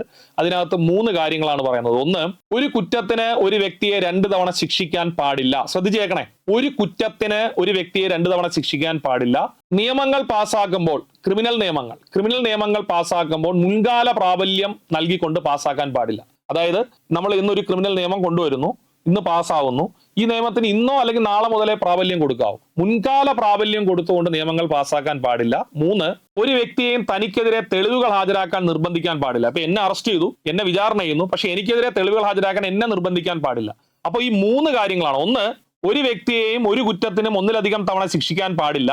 2, ഒരു നിയമം നിലവിൽ വരുന്നതിന് മുമ്പ് ഒരു കൃത്യം ചെയ്താൽ അതിനെ ഒരു കുറ്റകൃത്യമായി കണക്കാക്കാൻ പാടില്ല. അതായത് മുൻകാല പ്രാബല്യം നൽകാനും പാടില്ല. നിയമം വരുന്നതിന് മുമ്പ് ചെയ്ത കൃത്യങ്ങളെ കുറ്റകൃത്യമായി കണക്കാക്കാനും പാടില്ല. പിന്നെ തെളിവ് നൽകാൻ നിർബന്ധിക്കാൻ പാടില്ല. തനിക്കെതിരെ തെളിവ് നൽകാൻ ഒരാളെ നിർബന്ധിക്കാൻ പാടില്ല. 21, ജീവനും വ്യക്തി സ്വാതന്ത്ര്യത്തിനുള്ള അവകാശം. വളരെ വളരെ ഇമ്പോർട്ടന്റ്. ജീവനും വ്യക്തി സ്വാതന്ത്ര്യം. 21A, വിദ്യാഭ്യാസത്തിനുള്ള അവകാശം. പരീക്ഷയ്ക്ക് ചോദിക്കുക. 21A എന്നാണ് ഞാൻ എഴുതിയിരിക്കുന്നത്. 21A അതായത് ഭരണഘടനയിൽ കൂട്ടിച്ചേർത്ത അവകാശമാണ്. ഇന്ത്യൻ ഭരണഘടന നിലവിൽ വരുമ്പോൾ ഇല്ലായിരുന്നു. 2002 86 ഭേദഗതിയിലൂടെ 6 വയസ്സിനും 14 വയസ്സിനും ഇടയിൽ പ്രായമുള്ള കുട്ടിക്ക് സൗജന്യവും നിർബന്ധിതമായ വിദ്യാഭ്യാസം കിട്ടേണ്ട ആ കുട്ടിയുടെ അവകാശമായി കൂട്ടിച്ചേർത്ത് 21A. 22, അറസ്റ്റിനും തടങ്കൽ വയ്ക്കുന്നതിനുമെതിരായ അവകാശം. 22, അറസ്റ്റിനും തടങ്കൽ വയ്ക്കുന്നതിനെതിരായ അവകാശം. ഇതാണ് സ്വാതന്ത്ര്യത്തിനുള്ള അവകാശം. സമത്വം പഠിച്ചു, സ്വാതന്ത്ര്യം പഠിച്ചു. അടുത്തത് ചൂഷണത്തിനെതിരെയുള്ള അവകാശം. ചൂഷണത്തിനെതിരെ 2 അവകാശമുള്ളൂ. ചൂഷണത്തിനെതിരെയുള്ള അവകാശം ഇത് 2 മാത്രമേ. നിർബന്ധിത തൊഴിൽ നിരോധനം. നിർബന്ധിച്ച് തൊഴിൽ ചെയ്യിപ്പിക്കാൻ, അടിമവേല ചെയ്യിപ്പിക്കാൻ പാടില്ല. 24, ബാലവേല നിരോധനം. 24, ബാലവേല നിരോധനം. ഇനി മതസ്വാതന്ത്ര്യം തുടങ്ങുന്നത് 25 തൊട്ട് 28 വരെ. ഇത് മുതലാണ് മതസ്വാതന്ത്ര്യം. 25, മതം പ്രചരിപ്പിക്കുന്നതിനും പഠിപ്പിക്കുന്നതിനുള്ള സ്വാതന്ത്ര്യം. 26, മതപരമായ കാര്യങ്ങൾ ചെയ്യുന്നതിനും നിയന്ത്രിക്കുന്നതിനുമുള്ള സ്വാതന്ത്ര്യം. അതായത് മതപരമായ കാര്യങ്ങൾ നമുക്ക് ചെയ്യാം, മതപരമായ പ്രവർത്തനങ്ങൾ നടത്താം, മതപരമായ സ്ഥാപനങ്ങൾ നമുക്ക് കൊണ്ടുവരാം. അപ്പൊ ആദ്യത്തത് മതം പ്രചരിപ്പിക്കുന്നതിനും പഠിക്കുന്നതിനും, വിശ്വസിക്കുന്നതിനും പ്രചരിപ്പിക്കുന്നതിനും പഠിക്കുന്നതിനുള്ള സ്വാതന്ത്ര്യം. രണ്ടാമത്തത് മതപരമായ പ്രവർത്തനങ്ങൾ കൈകാര്യം ചെയ്യുന്നതിനും നിയന്ത്രിക്കുന്നതിനുള്ള സ്വാതന്ത്ര്യം. 27 പറയുന്നത് ഏതെങ്കിലും ഒരു മതത്തെ പരിപോഷിപ്പിക്കുന്നതിന് വേണ്ടി സർക്കാർ നികുതി പിരിച്ചെടുക്കാൻ പാടില്ല. അതായത് ഒരു ഗവൺമെന്റ് ഒരിക്കലും മതങ്ങളെ പരിപോഷിപ്പിക്കുന്നതിന് വേണ്ടി ടാക്സ് പിരിക്കാൻ പാടില്ല. അതായത് മതപരിപോഷണത്തിന് വേണ്ടി ഒരു ടാക്സ് ഏർപ്പെടുത്താനോ ടാക്സ് പിരിവോ പാടില്ല എന്ന് പറയുന്നതാണ് 27. 28, ചില പ്രത്യേക വിദ്യാഭ്യാസ സ്ഥാപനങ്ങളിൽ, അതായത് മതത്തിന്റെ കൺട്രോളിലുള്ള സ്ഥാപനങ്ങളിൽ മതപരമായ നിർദ്ദേശങ്ങൾ നൽകാനും ആരാധനകൾ നടപ്പിലാക്കാനുള്ള സ്വാതന്ത്ര്യമാണ് 28 പറയുന്നത്. അപ്പം 25 മുതൽ 28 വരെയാണ് മതസ്വാതന്ത്ര്യം. ഒന്നുകൂടി ശ്രദ്ധിച്ചേക്ക്. 25 തൊട്ട് 28 വരെ മതസ്വാതന്ത്ര്യം. 25 നിങ്ങൾ ഇങ്ങനെ പഠിച്ചാൽ മതി. ഇഷ്ടമുള്ള മതത്തിൽ വിശ്വസിക്കാം, അത് പിന്തുടരാം, അത് പ്രചരിപ്പിക്കാം. 26, മതപരമായ പ്രവർത്തനങ്ങൾ നടത്താം, സ്ഥാപനങ്ങൾ തുടങ്ങാം, അത് നിയന്ത്രിക്കാം, കൈകാര്യം ചെയ്യാം. 27 പറയുന്നത് മതപ്രവർത്തനങ്ങൾക്ക് വേണ്ടി ഗവൺമെന്റ് നികുതി പിരിക്കാൻ പാടില്ല, മതപരിപോഷണത്തിനായി നികുതി പിരിക്കാൻ പാടില്ല. 28, ഒരു പ്രത്യേക വിദ്യാഭ്യാസ സ്ഥാപനങ്ങൾ, മതത്തിന്റെ നിയന്ത്രണത്തിലുള്ള വിദ്യാഭ്യാസ സ്ഥാപനങ്ങളിൽ മതപരമായ നിർദ്ദേശങ്ങൾ നൽകാനും ആരാധനകൾ നടപ്പിലാക്കാനുള്ള സ്വാതന്ത്ര്യം, പക്ഷെ ആരെയും നിർബന്ധിച്ച് പങ്കെടുപ്പിക്കാനും പാടില്ല. ഇതാണ് 28. 29, 30 സാംസ്കാരികവും വിദ്യാഭ്യാസവും. 29, 30 സാംസ്കാരികവും വിദ്യാഭ്യാസം. 29 പറയുന്നു ന്യൂനപക്ഷ വിഭാഗങ്ങളുടെ താല്പര്യങ്ങൾ സംരക്ഷിക്കുന്ന ഭരണഘടനാ വകുപ്പ്. ഇമ്പോർട്ടന്റ് ആണ്. ഇന്ത്യയിലെ ന്യൂനപക്ഷങ്ങളുടെ താല്പര്യങ്ങൾ സംരക്ഷിക്കുന്ന വകുപ്പാണ് 29 ന്യൂനപക്ഷ സംരക്ഷണം.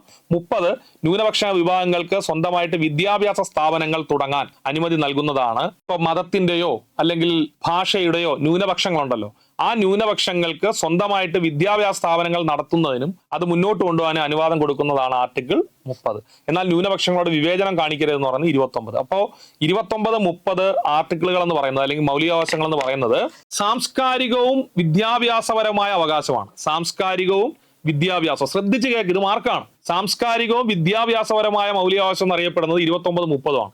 പക്ഷെ ഇത് കോമൺ ആയിട്ട് അറിയപ്പെടുന്നത് ന്യൂനപക്ഷ സംരക്ഷണത്തിനുള്ള അവകാശങ്ങൾ എന്നാണ്. എന്താണ് അറിയപ്പെടുന്നത്? ന്യൂനപക്ഷ സംരക്ഷണത്തിനുള്ള അവകാശങ്ങൾ. അപ്പൊ ന്യൂനപക്ഷ സംരക്ഷണം വരുന്ന അവകാശം ഏതാണെന്ന് ചോദിച്ചാൽ എഴുതുക. ചൂഷണത്തിനെതിരെയുള്ള അവകാശമല്ല, സാംസ്കാരികവും വിദ്യാഭ്യാസവും. പിന്നെ ഈ മൗലികാവകാശങ്ങൾ നമുക്ക് ലഭിച്ചില്ല എങ്കിൽ നമുക്ക് സുപ്രീം കോടതിയെ സമീപിച്ച് മൗലികാവകാശങ്ങൾ നേടിയെടുക്കാൻ ഉള്ള അവകാശം നൽകുന്ന ആർട്ടിക്കിളാണ് 32 ഭരണഘടനാ പരിഹാരത്തിനുള്ള അവകാശം. ഡോക്ടർ BR അംബേദ്കർ ഹൃദയവും ആത്മാവും എന്ന് വിശേഷിപ്പിച്ച ആർട്ടിക്കിളാണ് article 32. Doctor BR Ambedkar Indian ഭരണഘടനയിൽ ഹൃദയവും ആത്മാവും, heart and soul of Indian constitution എന്ന് അംബേദ്കർ വിശേഷിപ്പിച്ച ആർട്ടിക്കിളാണ് ആർട്ടിക്കിൾ 32. ഇത്രയാണ് നമുക്ക് മൗലിക അവകാശങ്ങളുമായി ബന്ധപ്പെട്ട് പഠിക്കാനുള്ള പ്രധാനപ്പെട്ട വകുപ്പുകൾ. അപ്പൊ ഞാൻ ഒന്നുകൂടി പറയുന്നു, ഇതൊരു റിവിഷൻ ക്ലാസ് ആണ്, ആ രീതിയിലേ കാണാവൂ. ഇന്ത്യൻ ഭരണഘടന ഉറപ്പു നൽകുന്ന മൗലിക അവകാശങ്ങളുടെ എണ്ണം 6 ആണ്. പഠിച്ചു, ശ്രദ്ധിച്ച് കേക്ക്. ഒന്നാമത്തെ മൗലിക അവകാശം സമത്വം ഉറപ്പിക്കുന്ന അവകാശമാണ്. 14ാമത്തെ ആർട്ടിക്കിൾ നിയമത്തിന്റെ മുന്നിൽ സമത്വവും തുല്യ നിയമ പരിരക്ഷയും. 15 വിവേചനം തടയുന്നു. 16 പൊതു നിയമനങ്ങളിലെ അവസര സമത്വം. 17 അയിത്തം ഇല്ലായ്മ ചെയ്യുന്നു. 18 തലക്കെട്ടുകളുടെ നിരോധനം, മീൻസ് സ്ഥാനപ്പേരുകൾ നിർത്തലാക്കുന്നു. പക്ഷെ അക്കാഡമിക് മിലിറ്ററി സ്ഥാനപ്പേരുകൾ നൽകും. അപ്പം ഒന്നാമത്തെ മൗലികാവകാശം കഴിഞ്ഞ് രണ്ടാമത്തെ മൗലികാവകാശം സ്വാതന്ത്ര്യത്തിനുള്ള അവകാശം. അത് 19 തൊട്ട് 22 വരെയാണ് സ്വാതന്ത്ര്യത്തിനുള്ള അവകാശം. അതിൽ 19ൽ 6 മൗലിക സ്വാതന്ത്ര്യങ്ങളാണ്. 19(1)(a) അഭിപ്രായ പ്രകടനത്തിനും പ്രസംഗത്തിനുമുള്ള സ്വാതന്ത്ര്യം. 19(1)(b) ആയുധങ്ങളില്ലാതെ സമാധാനപരമായി സംഘടിക്കാനുള്ള സ്വാതന്ത്ര്യം. 19(1)(c) അസോസിയേഷനുകളും യൂണിയനുകളും ഉണ്ടാക്കാനുള്ള സ്വാതന്ത്ര്യം. 19(1)(d) ഇന്ത്യയിൽ എവിടെ വേണോ സഞ്ചരിക്കാം. 19(1)(e) താമസിക്കാം. 19(1)(f) deleted. G മാന്യമായ തൊഴില്, വ്യാപാരം, വാണിജ്യത്തിൽ ഏർപ്പെടാനുള്ള അവകാശം. ഇനി 20ൽ കുറ്റവിചാരണ ചെയ്യുമ്പോൾ ലഭിക്കേണ്ട അവകാശം. 1, മുൻകാല പ്രാബല്യം നൽകി നിയമം കൊണ്ടുവരാൻ പാടില്ല, അല്ലെങ്കിൽ നിയമം വരുന്നതിന് മുമ്പ് ചെയ്ത തെറ്റുകൾ അതിനൊരു കുറ്റകൃത്യമായി കണക്കാക്കാൻ പാടില്ല. നിയമം വരുന്നതിന് മുമ്പ് ചെയ്ത പ്രവർത്തികൾ ഒരിക്കലും കുറ്റകൃത്യമായി കണക്കാക്കാൻ പാടില്ല. 21 ജീവനും വ്യക്തി സ്വാതന്ത്ര്യവും. 21(a) വിദ്യാഭ്യാസം. 22 അറസ്റ്റ്, തടങ്കൽ. അവിടെ വെച്ച് നമ്മുടെ സ്വാതന്ത്ര്യം തീരുന്നു. 23 മുതൽ ചൂഷണത്തിനെതിരെ. 23 നിർബന്ധിത തൊഴിൽ നിരോധനം. 24 ബാലവേല നിരോധനം. ഇനി അടുത്തത് 25 മുതൽ 28 വരെ. 25, 28 എന്ന് പറയുന്നത് സാംസ്കാരികവും വിദ്യാഭ്യാസമാണ്. 25 ഇഷ്ടമുള്ള മതം വിശ്വസിക്കാം. 26 മതപ്രവർത്തനം. 27 മറ്റേ ടാക്സിന്റെ വിഷയം. 28 മതപരമായ നിയന്ത്രണമുള്ള സ്ഥാപനങ്ങളിൽ മതപ്രവർത്തനവും ആരാധനയൊക്കെ നടത്താനുള്ള സ്വാതന്ത്ര്യമുണ്ട് വിദ്യാഭ്യാസ സ്ഥാപനങ്ങളിൽ. 29, 30 സാംസ്കാരികവും വിദ്യാഭ്യാസവും എന്നറിയപ്പെടുന്നു. പക്ഷേ ന്യൂനപക്ഷ സംരക്ഷണമാണ്. 29ൽ ന്യൂനപക്ഷങ്ങളോട് വിവേചനം കാണിക്കരുത്. 30ൽ ന്യൂനപക്ഷങ്ങൾക്ക് സ്വന്തമായി വിദ്യാലയങ്ങൾ ആരംഭിക്കാം. ഇനി അതുപോലെ 32ൽ പറയുന്നത് ഭരണഘടന പ്രതിവിധി അല്ലെങ്കിൽ പരിഹാരങ്ങൾക്കുള്ള അവകാശം. അപ്പൊ ഇതുമായി ബന്ധപ്പെട്ടൊരു ചോദ്യം, റിട്ടുകളുമായി ബന്ധപ്പെട്ട് ശരിയായ പ്രസ്താവന ഏതാണ്? റിട്ടുകളുമായി ബന്ധപ്പെട്ട് സുപ്രീം കോടതിക്ക് മാത്രമേ റിട്ട് പുറപ്പെടുവിക്കാനുള്ള അധികാരമുള്ളൂ. ഹൈക്കോടതിക്കും സുപ്രീം കോടതിക്കും റിട്ടുകൾ പുറപ്പെടുവിക്കാം. പ്രധാനമായും 5 റിട്ടുകളാണ് ഉള്ളത്. നമുക്ക് ഇതിന്റെ ഉത്തരത്തിലേക്ക് വരാം. അതിനു മുമ്പ് നമുക്ക് റിട്ടുകളെ കുറിച്ച് പഠിക്കാം. സ്കൂൾ ടെക്സ്റ്റ് ബുക്കിൽ റിട്ടുകളെ കുറിച്ച് കൊടുത്തിരിക്കുന്ന ഇത്രയും പോയിന്റേ ഉള്ളൂ. പൂർണ്ണമായിട്ട് ശ്രദ്ധിക്കുക. മൗലിക അവകാശങ്ങൾ നിഷേധിക്കപ്പെട്ടാൽ അവ പരിഹരിക്കുന്നതിനുള്ള മാർഗങ്ങളും ഭരണഘടന തന്നെ നിർദ്ദേശിക്കുന്നുണ്ട്. ഇത് ഭരണഘടനാപരമായ പരിഹാരം കാണാനുള്ള അവകാശം എന്നറിയപ്പെടുന്നു. ഒരു വ്യക്തിക്ക് മൗലികാവകാശങ്ങൾ ലംഘിക്കപ്പെട്ടാൽ അവ പുനഃസ്ഥാപിക്കുന്നതിന് സുപ്രീം കോടതിയോ ഹൈക്കോടതിയോ നേരിട്ട് സമീപിക്കാനുള്ള അവകാശമാണ് ഭരണഘടനാ പരിഹാരത്തിനുള്ള അവകാശം. ഇപ്രകാരം മൗലികാവകാശങ്ങൾ പുനഃസ്ഥാപിക്കാൻ വേണ്ടി കോടതികളെന്ന് ഉദ്ദേശിക്കുന്നത് സുപ്രീം കോടതിയും ഹൈക്കോടതിയും പുറപ്പെടുവിക്കുന്ന ഉത്തരവുകളാണ് റിട്ട് എന്നറിയപ്പെടുന്നത്. പുറപ്പെടുവിക്കുന്ന ഉത്തരവുകൾ എന്ത് പേരിൽ അറിയപ്പെടുന്നു? റിട്ട് എന്ന പേരിൽ അറിയപ്പെടുന്നു. ഓക്കെ, ശരി. Important points. റിട്ടുകൾ എന്ന ആശയം ഇന്ത്യ കടമെടുത്തിരിക്കുന്നത് എവിടെ നിന്ന്? ശ്രദ്ധിക്കണേ. റിട്ടുകൾ എന്ന ആശയം ബ്രിട്ടനിൽ നിന്നാണ് കടമെടുത്തിരിക്കുന്നത്. റിട്ടുകൾ എന്ന ആശയം ബ്രിട്ടൻ. ഇങ്ങനെ ഓർത്തോളണേ. പരീക്ഷയ്ക്ക് പോകുമ്പോൾ ഇതെങ്കിലും ഓർത്ത് എഴുതണേ. Writ Britain. ആ ഇട്ടെങ്കിലും ഓർത്ത് എഴുതണേ. ഒരു മാർക്ക് ചുമ്മാ ഇട്ടാൻ വേണ്ടി പറഞ്ഞു തരുന്നതാണ്. അപ്പം റിട്ടുകൾ എന്ന ആശയം ഇന്ത്യ കടമെടുത്തിരിക്കുന്ന എവിടെ നിന്നാണ്? ബ്രിട്ടൻ. റിട്ടുകൾ പുറപ്പെടുവിക്കാനുള്ള അധികാരം സുപ്രീം കോടതിക്കും ഉണ്ട്, ഹൈക്കോടതിക്കും ഉണ്ട്. സുപ്രീം കോടതി റിട്ടുകൾ പുറപ്പെടുവിക്കുന്നത് ആർട്ടിക്കിൾ 32 പ്രകാരമാണ്. സുപ്രീം കോടതി റിട്ടുകൾ പുറപ്പെടുവിക്കുന്നത് ആർട്ടിക്കിൾ 32 പ്രകാരമാണ്. ഹൈക്കോടതി റിട്ടുകൾ 226. ഹൈക്കോടതി റിട്ടുകൾ പുറപ്പെടുവിക്കുന്ന ആർട്ടിക്കിൾ 226. റിട്ടുകളുടെ എണ്ണം 5. എത്ര റിട്ടുകളാണുള്ളത്? 5 റിട്ടുകളാണുള്ളത്. 5 റിട്ടുകളാണുള്ളത്. ഹൈക്കോടതി ആർട്ടിക്കിൾ 226, സുപ്രീം കോടതി 32. ഹൈക്കോടതിക്കും സുപ്രീം കോടതിക്ക് റിട്ടുകൾ പുറപ്പെടുവിക്കാൻ കഴിയും. ഓക്കെ, അങ്ങനെയാണെങ്കിൽ ഇവിടുത്തെ ചോദ്യത്തിലോട്ട് വരാം. സുപ്രീം കോടതിക്ക് മാത്രമേ റിട്ട് പുറപ്പെടുവിക്കാനുള്ള അധികാരമുള്ളൂ. പ്രസ്താവന തെറ്റ്. ഹൈക്കോടതിക്കും സുപ്രീം കോടതിക്കും റിട്ടുകൾ പുറപ്പെടുവിക്കാം. പ്രസ്താവന ശരി. പ്രധാനമായും 5 റിട്ടുകളാണുള്ളത്. ശരി. അപ്പൊ ഓപ്ഷൻ സി 2ഉം ശരിയാണ്, 3ഉം ശരിയാണ്. ഒന്നാമത്തെ പ്രസ്താവന തെറ്റാണ്. ഓക്കെ, നമുക്ക് അടുത്ത ചോദ്യത്തിലോട്ട് പോവാം. താഴെ തന്നിരിക്കുന്നവയിൽ ശരിയായ ജോഡികൾ ഏത്? അതായത് ഓരോ റിട്ടുകളും ആ റിട്ടുകളുമായി ബന്ധപ്പെട്ട ആ റിട്ടുകളുടെ അർത്ഥമാണ് ഇവിടെ കൊടുത്തിരിക്കുന്നത്. ശരിയായ ജോഡികൾ കണ്ടെത്താനാണ്. നമുക്ക് അതിനു മുമ്പ് ആദ്യം റിട്ടുകൾ പഠിക്കാം. 5 റിട്ടുകളാണുള്ളത്. ഒന്നാമത്തെ റിട്ടിന്റെ പേര് ഹേബിയസ് കോർപ്പസ് എന്നാണ്. നമ്മൾ സ്കൂൾ ലെവൽ മുതൽ പഠിച്ചു വരുന്ന വളരെ പ്രധാനപ്പെട്ട ഒരു കാര്യമാണ് റിട്ടുകൾ. ഹേബിയസ് കോർപ്പസ് എന്ന് പറഞ്ഞാൽ എന്താണ്? നിയമവിരുദ്ധമായോ നീതിരഹിതമായോ തടവിൽ വച്ചിട്ടുള്ള ആരെയും, വ്യക്തമായി ശ്രദ്ധിക്കുക, ഒരാളെ അന്യായമായി തടവിൽ വച്ചിരിക്കുന്നു, നിയമവിരുദ്ധമായി തടവിൽ വച്ചിരിക്കുന്നു, അയാളെ സ്വതന്ത്രനാക്കി കോടതി മുമ്പാകെ ഹാജരാക്കാൻ നിർദ്ദേശിക്കുന്ന റിട്ടാണ് ഹേബിയസ് കോർപ്പസ് എന്നറിയപ്പെടുന്നത്. നിയമവിരുദ്ധമായോ നീതിരഹിതമായോ തടവിൽ വച്ചിട്ടുള്ള ആരെയും സ്വതന്ത്രനാക്കി കോടതി മുമ്പാകെ ഹാജരാക്കാൻ നിർദ്ദേശിക്കുന്ന റിട്ടാണ് habeas corpus. Okay, habeas corpus എന്ന വാക്കിന്റെ അർത്ഥം ശരീരം ഹാജരാക്കുക. ശരീരം ഹാജരാക്കുക. ഒന്ന് നോക്കൂ. ഹേബിയസ് കോർപ്പസ് ശരീരം ഹാജരാക്കുക. ശരിയാണ്. ആ ജോഡി ശരിയാണ്. അപ്പം ഒരാളെ അന്യായമായോ നിയമവിരുദ്ധമായോ തടങ്കലിൽ വെച്ചാൽ ആ തടങ്കലിൽ നിന്ന് അയാളെ മോചിപ്പിച്ച് കോടതി മുമ്പാകെ ഹാജരാക്കാൻ പുറപ്പെടുവിക്കുന്ന റിട്ടാണ് ഹേബിയസ് കോർപ്പസ്. ശരീരം ഹാജരാക്കൂ എന്ന അർത്ഥം വരുന്ന റിട്ടാണ് ഹേബിയസ് കോർപ്പസ്. ഒരു വ്യക്തിയെയോ സ്ഥാപനത്തെയോ സ്വന്തം കർത്തവ്യം നിർവഹിക്കാൻ അനുശാസിക്കുന്ന റിട്ടാണ് മാൻഡമസ്. മാൻഡമസ് എന്ന് പറഞ്ഞാൽ ആ പേരിൽ തന്നെ ഉണ്ട്, കമാൻഡ്. ഉണ്ടോ? കമാൻഡ് ആജ്ഞാപിക്കുന്നു. എന്ത് ആജ്ഞാപിക്കുന്നു? ഒരു വ്യക്തിയോ അല്ലെങ്കിൽ ഒരു സർക്കാർ സ്ഥാപനമോ സ്വന്തം കർത്തവ്യം നിർവഹിക്കാൻ അനുശാസിക്കുന്ന റിട്ടാണ് മാൻഡമസ്. ഇവിടെ പറയുന്നുണ്ട് മാൻഡമസ്, ഞങ്ങൾ ആജ്ഞാപിക്കുന്നു. ശരിയാണ്. അപ്പം അടുത്ത റിട്ട് മാൻഡമസ്. മാൻഡമസ് എന്ന പദത്തിന്റെ അർത്ഥം നാം കൽപ്പിക്കുന്നു. എന്നാൽ അടുത്ത പ്രൊഹിബിഷൻ. പ്രൊഹിബിഷൻ ആ പേര് തന്നെ ഒന്ന് ശ്രദ്ധിച്ചു നോക്കുക, അതിനകത്ത് തന്നെ അതിന്റെ അർത്ഥമുണ്ട്. പ്രൊഹിബിഷൻ എന്ന് പറഞ്ഞാൽ തടയുക. നമ്മൾ ഒരാളെ തടയുന്നത് എപ്പോഴാണ്?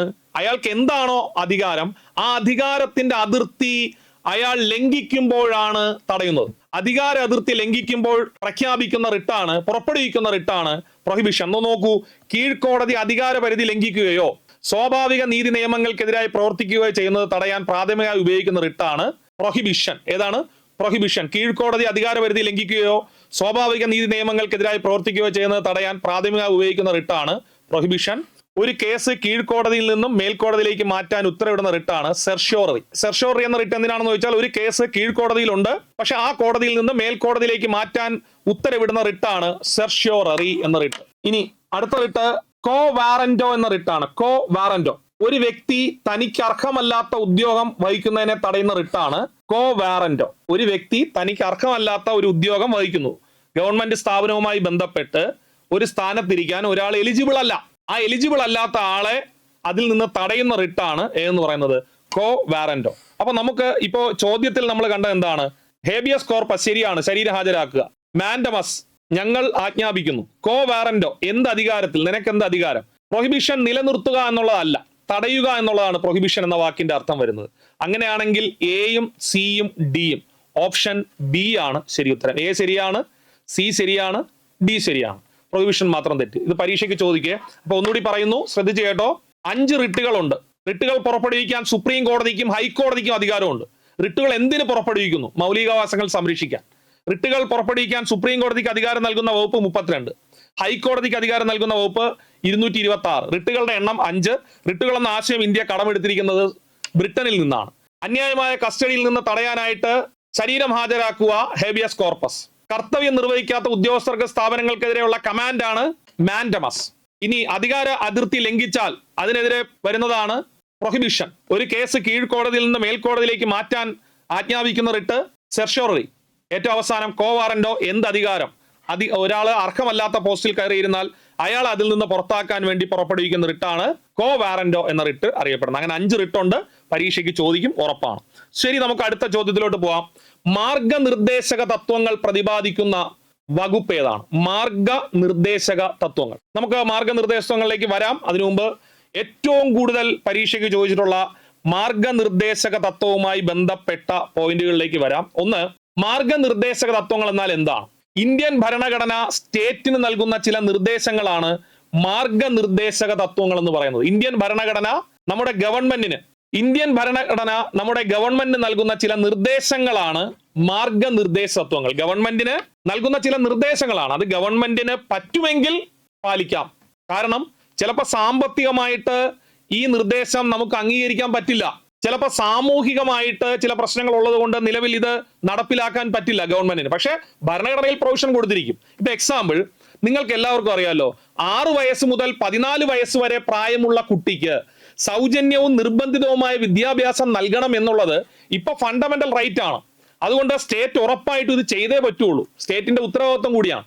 പക്ഷെ ഇത് ആദ്യ കാലഘട്ടത്തിൽ ഭരണഘടന നിലവിൽ വരുമ്പോൾ ഇത് ഡയറക്റ്റീവ് പ്രിൻസിപ്പിൾസ് ഓഫ് സ്റ്റേറ്റ് പോളിസിയിലാണ് ഉൾപ്പെടുത്തിയിരുന്നത്. ഏത്? 6 വയസ്സ് മുതൽ 14 വയസ്സ് വരെയുള്ള കുട്ടികളുടെ സൗജന്യവും നിർബന്ധിതവുമായ വിദ്യാഭ്യാസം ഉൾപ്പെടുത്തിയിരുന്നത് ഡയറക്റ്റീവ് പ്രിൻസിപ്പിൾസ് ഓഫ് സ്റ്റേറ്റ് പോളിസിയിലാണ്. അന്ന് രാഷ്ട്രം എന്തുകൊണ്ട് ഡയറക്റ്റീവ് പ്രിൻസിപ്പിൾസ് ഓഫ് സ്റ്റേറ്റ് പോളിസിയിൽ ഇത് ഉൾപ്പെടുത്തിയെന്ന് ചോദിച്ചാൽ, അന്ന് രാഷ്ട്രത്തിന് ഇത് നടപ്പിലാക്കാൻ കഴിയില്ല. സാമ്പത്തികമായി നമ്മൾ അത്രയും പിന്നാക്കം നിൽക്കുന്ന സമയമാണ്. അപ്പൊ ചില നിർദ്ദേശങ്ങൾ നല്ലതാണ്, പക്ഷെ സാമ്പത്തികമായിട്ട് നടപ്പിലാക്കാൻ പറ്റില്ല. ചില നിർദ്ദേശങ്ങൾ നല്ലതാണ്, പക്ഷെ സാമൂഹികമായിട്ട് നടപ്പിലാക്കാൻ പറ്റില്ല. ഇപ്പൊ ഏകീകൃത സിവിൽ കോഡ് വളരെ നല്ലൊരു നിർദ്ദേശമാണ്, പക്ഷെ സമൂഹത്തിൽ അത് അക്സെപ്റ്റൻസ് കിട്ടണമെങ്കിൽ ചിലപ്പോൾ ഇനിയും കാലങ്ങൾ മാറും. അപ്പൊ സാമൂഹികമായിട്ടും സാമ്പത്തികമായിട്ടും ചില ലക്ഷ്യങ്ങൾ നേടാൻ വേണ്ടി തൽക്കാലം നിർദ്ദേശങ്ങളായി ഒതുക്കി വച്ചിരിക്കുന്ന രാഷ്ട്രത്തിന് നൽകുന്ന ചില നിർദ്ദേശങ്ങളാണ് ഏതെന്ന് പറയുന്നത് മാർഗനിർദ്ദേശ തത്വങ്ങൾ. അതുകൊണ്ട് തന്നെ ഇത് കോടതിയിലൂടെ നേടിയെടുക്കാൻ കഴിയില്ല. ഗവൺമെന്റ് നടപ്പിലാക്കിയാൽ നമുക്ക് ലഭ്യമാവും. അല്ലാതെ നമുക്ക് കോടതിയിൽ പോയി നേടിയെടുക്കാൻ കഴിയില്ല. ഞാൻ വീണ്ടും പറയുന്നു, മാർഗനിർദ്ദേശക തത്വങ്ങൾ കോടതി മുഖാന്തരം നേടിയെടുക്കാൻ കഴിയുന്നതല്ല. ശ്രദ്ധിച്ചോ, ഈ പോയിന്റ് ശ്രദ്ധിക്ക്. മാർഗനിർദ്ദേശക തത്വങ്ങൾ കോടതി മുഖാന്തരം നേടിയെടുക്കാൻ കഴിയുന്ന ഒന്നല്ല. മാർഗനിർദ്ദേശ തത്വങ്ങൾ കോടതി മുഖാന്തരം നേടിയെടുക്കാൻ പറ്റുന്ന ഒന്നല്ല. സോ മാർഗനിർദ്ദേശ തത്വങ്ങൾ ന്യായവാദത്തിന് അർഹമല്ല, അതായത് കോടതി മുഖാന്തരം നേടിയെടുക്കാൻ കഴിയില്ല. ഇൻസ്ട്രുമെന്റ് ഓഫ് ഇൻസ്ട്രക്ഷൻസ് എന്ന പേരിൽ 1935 ഗവൺമെന്റ് ഓഫ് ഇന്ത്യ ആക്ടിൽ ഉൾപ്പെടുത്തിയിരുന്ന ഒരു മേഖലയാണ് പിന്നീട് നമ്മുടെ ഡയറക്റ്റീവ് പ്രിൻസിപ്പിൾസ് ഓഫ് സ്റ്റേറ്റ് പോളിസിക്ക് അടിസ്ഥാനമായത്. ഇൻസ്ട്രുമെന്റ് ഓഫ് ഇൻസ്ട്രക്ഷൻ എന്ന പേരിൽ 1935 ഗവൺമെന്റ് ഓഫ് ഇന്ത്യ ആക്ടിൽ ഉൾപ്പെടുത്തിയിരുന്ന ഒരു മേഖല, അതാണ് പിന്നീട് directive principles of state policy എന്നായിട്ട് മാറിയത്. പിന്നെ directive principles of state policy എന്ന ആശയം ഇന്ത്യ കടമെടുത്തത് അയർലൻഡിൽ നിന്നാണ്. Directive principles of state policy എന്ന ആശയം കടമെടുത്ത അയർലൻഡിൽ നിന്നാണ്. പക്ഷെ ലോകത്തിൽ ആദ്യമായിട്ട് directive principles of state policy ഭരണഘടനയിൽ ഉൾപ്പെടുത്തിയത് സ്പെയിനാണ്. സ്പെയിൻ ലോകത്തിൽ ആദ്യമായിട്ട് ഡയറക്റ്റീവ് പ്രിൻസിപ്പിൾസ് ഭരണഘടന ഉൾപ്പെടുത്തിയ രാജ്യം സ്പെയിനാണ്. രാഷ്ട്രത്തിന്റെ മാനിഫെസ്റ്റോ എന്നറിയപ്പെടുന്നത് ഡയറക്റ്റീവ് പ്രിൻസിപ്പിൾസ് ആണ്. ഭരണഘടനയുടെ ഭാഗം 4 അപ്പൊ ഭാഗം 1 യൂണിയൻ ആൻഡ് ഇറ്റ്സ് ടെറിട്ടറി, ഭാഗം 2 സിറ്റിസൺഷിപ്പ്, ഭാഗം 3 മൗലികാവകാശം, ഭാഗം 4 മാർഗനിർദ്ദേശകത്വം. ആർട്ടിക്കിൾ 36 തൊട്ട് 51 വരെ മാർഗനിർദ്ദേശ തത്വങ്ങളുമായി ബന്ധപ്പെട്ടിരിക്കുന്നു. ആർട്ടിക്കിൾ 36 തൊട്ട് 51 വരെ മാർഗനിർദ്ദേശക തത്വങ്ങളുമായി ബന്ധപ്പെട്ടിരിക്കുന്നു. ഓക്കെ, ഇതാണ് ഏറ്റവും ഇമ്പോർട്ടന്റ് ആയിട്ടുള്ള കാര്യം. ഓക്കെ, മാർഗനിർദ്ദേശ തത്വങ്ങളുമായി ബന്ധപ്പെട്ട പ്രധാന വകുപ്പുകൾ ഏതൊക്കെയാണ്? മാർഗനിർദ്ദേശ തത്വങ്ങളുമായി ബന്ധപ്പെട്ട പ്രധാന വകുപ്പുകൾ ആർട്ടിക്കിൾ 37. മാർഗനിർദ്ദേശ തത്വങ്ങൾ ന്യായവാദത്തിന് അർഹമല്ല. പൂർണ്ണമായിട്ട് ശ്രദ്ധിക്കുക, മാർഗനിർദ്ദേശക തത്വങ്ങൾ ന്യായവാദത്തിന് അർഹമല്ല. 39. വിഭവങ്ങളുടെ തുല്യ വിതരണം, അതായത് നമ്മുടെ രാജ്യത്തിലെ ലഭ്യമായ വിഭവങ്ങൾ എല്ലാ പൗരന്മാർക്കും തുല്യമായിട്ട് എത്തിച്ച് ജീവിത ഗുണനിലവാരം ഉയർത്തുക എന്ന ലക്ഷ്യത്തോടെ വിഭവങ്ങളുടെ തുല്യ വിതരണം പറയുന്ന 39. 39D ഇത് ഞാൻ ഇവിടെ മാർക്ക് ചെയ്യുന്നു, ഇമ്പോർട്ടന്റ് ആണ്, എക്സാമിന് ചോദിക്കും, ഉറപ്പാണേ. തുല്യ ജോലിക്ക് തുല്യ വേതനം ഇമ്പോർട്ടന്റ് ഞാൻ മാർക്ക് ചെയ്യുന്നു, പരീക്ഷയ്ക്ക് പോകുമ്പോൾ ഇത് ചോദ്യപേപ്പറിൽ ഉണ്ടാവും. 39D തുല്യ ജോലിക്ക് തുല്യ വേതനം. 39A സൗജന്യ നിയമസഹായം, ഇത് ക്യാപിറ്റൽ ലെറ്റർ A ആണേ. 39A ഇത് പിന്നീട് ആഡ് ചെയ്തതാണ്, ഭരണഘടനയിൽ ആദ്യം വരുന്ന സമയത്ത് ഇല്ലായിരുന്നു, പിന്നീട് ആഡ് ചെയ്തതാണ് 39A സൗജന്യ നിയമസഹായം. 40 ഞാൻ വീണ്ടും മാർക്ക് ചെയ്യുന്നു, പഞ്ചായത്തുകളുടെ ശാക്തീകരണം. ഈ ആർട്ടിക്കിൾ 40 പ്രകാരം പഞ്ചായത്തുകൾ ശാക്തീകരിക്കുന്നതിന് വേണ്ടി നമ്മളിവിടെ പഞ്ചായത്ത് രാജ് നിയമവും 73, 74 ഭേദഗതികളെ കൊണ്ടുവന്നില്ലേ? അതിനൊക്കെ കാരണമായത് ഈ ആർട്ടിക്കിൾ 40 ആണ്. കാരണം മാർഗനിർദ്ദേശക തത്വങ്ങളിൽ ആർട്ടിക്കിൾ 40 പറയുന്നു പഞ്ചായത്തുകളെ ശാക്തീകരിക്കാവുന്നതാണ്. ആർട്ടിക്കിൾ 40. 43 കുടിൽ വ്യവസായത്തെ പ്രോത്സാഹിപ്പിക്കുന്നു. 44 വീണ്ടും ഇമ്പോർട്ടന്റ്, ഏകീകൃത സിവിൽ കോഡ്. നേരത്തെ ഒരു ചോദ്യം നമ്മൾ പരിചയപ്പെട്ടു. ആർട്ടിക്കിൾ 44 എന്താണ്? ഏകീകൃത സിവിൽ കോഡ്. 45 ബാല്യകാല പരിരക്ഷയും വിദ്യാഭ്യാസം, അതായത് 6 വയസ്സിന് താഴെ പ്രായമുള്ള കുട്ടികളുടെ പരിരക്ഷയും വിദ്യാഭ്യാസവും പറയുന്നതാണ് 45. അപ്പം 37 മുതൽ 45 വരെ ഇമ്പോർട്ടന്റ് ആയിട്ടുള്ള 3 ഞാൻ പഠിപ്പിക്കുന്നു. എല്ലാം നിങ്ങൾ പഠിച്ചാൽ നിങ്ങൾക്ക് മാർക്ക് കിട്ടും. പക്ഷെ ഒരിക്കലും തെറ്റാൻ പാടില്ലാത്തത് തുല്യ ജോലിക്ക് തുല്യ വേതനം 39D, പഞ്ചായത്തുകളുടെ ശാക്തീകരണം 40, ഏകീകൃത സിവിൽ കോഡ് 44. പിന്നീട് ഇമ്പോർട്ടന്റ് പൊതുജനാരോഗ്യ സംരക്ഷണം, പൊതുജനങ്ങളുടെ ആരോഗ്യ സംരക്ഷണം 47. നോക്കൂ, ഗോവധ നിരോധനം ആർട്ടിക്കിൾ. ഗോവധ നിരോധനം മാത്രമല്ല അതിനകത്ത് പറയുന്നത്, കാർഷിക മേഖല, കന്നുകാലി വളർത്തൽ എന്നിവയുടെ ആധുനികവൽക്കരണം. കാർഷിക മേഖല, കന്നുകാലി വളർത്തൽ എന്നിവയെ ആധുനികവൽക്കരിക്കുക, അതിന്റെ ഭാഗമായിട്ട് ഗോവധം വേണമെങ്കിലും നിരോധിക്കാവുന്നതാണ് എന്ന് പറയുന്ന ആർട്ടിക്കിൾ 48 ഇമ്പോർട്ടന്റ്. ഗോവധ നിരോധനത്തിന്റെ ഭരണഘടനാ അനുച്ഛേദം ആർട്ടിക്കിൾ 48. 48A പരിസ്ഥിതി സംരക്ഷണം, വന്യജീവി സംരക്ഷണത്തെ കുറിച്ച് പരാമർശിക്കുന്നു. 48A പരിസ്ഥിതി സംരക്ഷണം, വന്യജീവി സംരക്ഷണം. 49 ചരിത്ര സ്മാരകങ്ങളുടെ സംരക്ഷണം. 49 ചരിത്ര സ്മാരകങ്ങളുടെ സംരക്ഷണം. 50 to keep judiciary independent of the executive, അതായത് നമ്മുടെ രാജ്യത്തില് ജുഡീഷ്യറിയും എക്സിക്യൂട്ടീവ് ഉണ്ട്. എക്സിക്യൂട്ടീവ് എന്ന് പറഞ്ഞാൽ കാര്യനിർവഹണ വിഭാഗം, ജുഡീഷ്യറി നീതിന്യായ വിഭാഗം. അപ്പോ ഭരണഘടനയിൽ ആർട്ടിക്കിൾ 50 മാർഗനിർദ്ദേശ തത്വങ്ങൾ ആർട്ടിക്കിൾ 50 പറയുന്നു ജുഡീഷ്യറി എപ്പോഴും ഇൻഡിപെൻഡന്റ് ആയിട്ട് ആക്കി മാറ്റുക, ഒരിക്കലും എക്സിക്യൂട്ടീവിന്റെ ഭാഗമാക്കരുത്. Separation of judiciary from executive, അങ്ങനെയാണെങ്കിൽ മാത്രമേ ജുഡീഷ്യറിക്ക് ഇൻഡിപെൻഡന്റ് ആയിട്ട് സ്വതന്ത്രമായി വർക്ക് ചെയ്യാൻ പറ്റുള്ളൂ. അപ്പൊ സ്വതന്ത്രമായ ഒരു വർക്കിംഗ് ജുഡീഷ്യറിക്ക് വരണമെങ്കിൽ അത് ഇൻഡിപെൻഡന്റ് ആയിരിക്കണം, എക്സിക്യൂട്ടീവ് ആയിട്ട് ബന്ധം ഉണ്ടാവാൻ പാടില്ല. അതിനുള്ള നടപടികൾ സ്വീകരിക്കാം എന്ന് പറയുന്ന ആർട്ടിക്കിളാണ് ആർട്ടിക്കിൾ 50. ഇനി അന്താരാഷ്ട്ര സമാധാനം ആർട്ടിക്കിൾ 51. ഇത്രയും ആർട്ടിക്കിൾ കൃത്യമായിട്ട് പഠിക്കുക. അപ്പൊ ഞാനതിൽ ഇനി ഏറ്റവും ബ്രീഫായിട്ട് ഏറ്റവും ഇമ്പോർട്ടന്റ് ആയിട്ടുള്ള മാത്രം പറഞ്ഞു തരുന്നു, ശ്രദ്ധിച്ചു കേട്ടോ. 39D തുല്യ ജോലിക്ക് തുല്യ വേതനം, 40 പഞ്ചായത്തുകളുടെ ശാക്തീകരണം, 44 ഏകീകൃത സിവിൽ കോഡ്, 47 പൊതുജനാരോഗ്യ സംരക്ഷണം, 48 കാർഷിക മേഖലയുടെയും കന്നുകാലി വളർത്തലിന്റെ ആധുനികവൽക്കരണം, 48A പരിസ്ഥിതി സംരക്ഷണം, 50 ജുഡീഷ്യറിയെ എക്സിക്യൂട്ടീവിൽ നിന്ന് വേർതിരിക്കുക, 51 അന്താരാഷ്ട്ര സമാധാനം. ഇത്രയുമാണ് ഡയറക്റ്റീവ് പ്രിൻസിപ്പിൾസ് ഓഫ് സ്റ്റേറ്റ് പോളിസിയുമായി ബന്ധപ്പെട്ട് നമ്മൾ പഠിച്ചിരിക്കേണ്ട ഏറ്റവും പ്രധാനപ്പെട്ട ആർട്ടിക്കിളുകൾ. കൃത്യമായി പഠിപ്പിച്ചത് മനസ്സിലായി എന്ന് വിശ്വസിക്കുന്നു. അപ്പോൾ ഞാൻ ആദ്യം സൂചിപ്പിച്ചതുപോലെ വരാൻ പോകുന്ന CPO, ഫയർമാൻ, അസിസ്റ്റന്റ് സെയിൽസ്മാൻ പരീക്ഷയ്ക്ക് വേണ്ടി ഒരു ക്വിക്ക് റിവിഷൻ ആണ് ഈ എക്സാം എക്സ്പ്രസിലൂടെ ഞങ്ങൾ ഉദ്ദേശിക്കുന്നത്. അതിന് ഭരണഘടന മാത്രമല്ല മറ്റു വിഷയങ്ങളുടെയും ക്ലാസ്സുകൾ ഒരു ക്രാഷ് ആയിട്ട് വളരെ സ്പീഡായിട്ട് എന്നാൽ മനസ്സിലാവുന്ന രീതിയിൽ ഒരു റിവിഷൻ മാതൃകയിൽ ഇനി വരുന്ന ദിവസങ്ങൾ ഉണ്ടാവും. നമ്മുടെ യൂട്യൂബ് ചാനൽ കൃത്യമായി ഫോളോ ചെയ്യുക, കൃത്യമായി നമ്മുടെ ക്ലാസ്സുകൾ പിന്തുടരുക. ഉറപ്പായിട്ടും ഉയർന്ന റാങ്ക് നേടുന്ന കുറെ മാർക്കുകൾ അല്ലെങ്കിൽ റാങ്ക് ലിസ്റ്റിൽ ഇടം പിടിക്കാൻ നിങ്ങളെ സഹായിക്കുന്ന മാർക്ക് നേടുവാൻ ഞങ്ങളുടെ ക്ലാസ്സുകൾ നിങ്ങളെ സഹായിക്കും. എല്ലാവിധ ആശംസകളും. Thank you.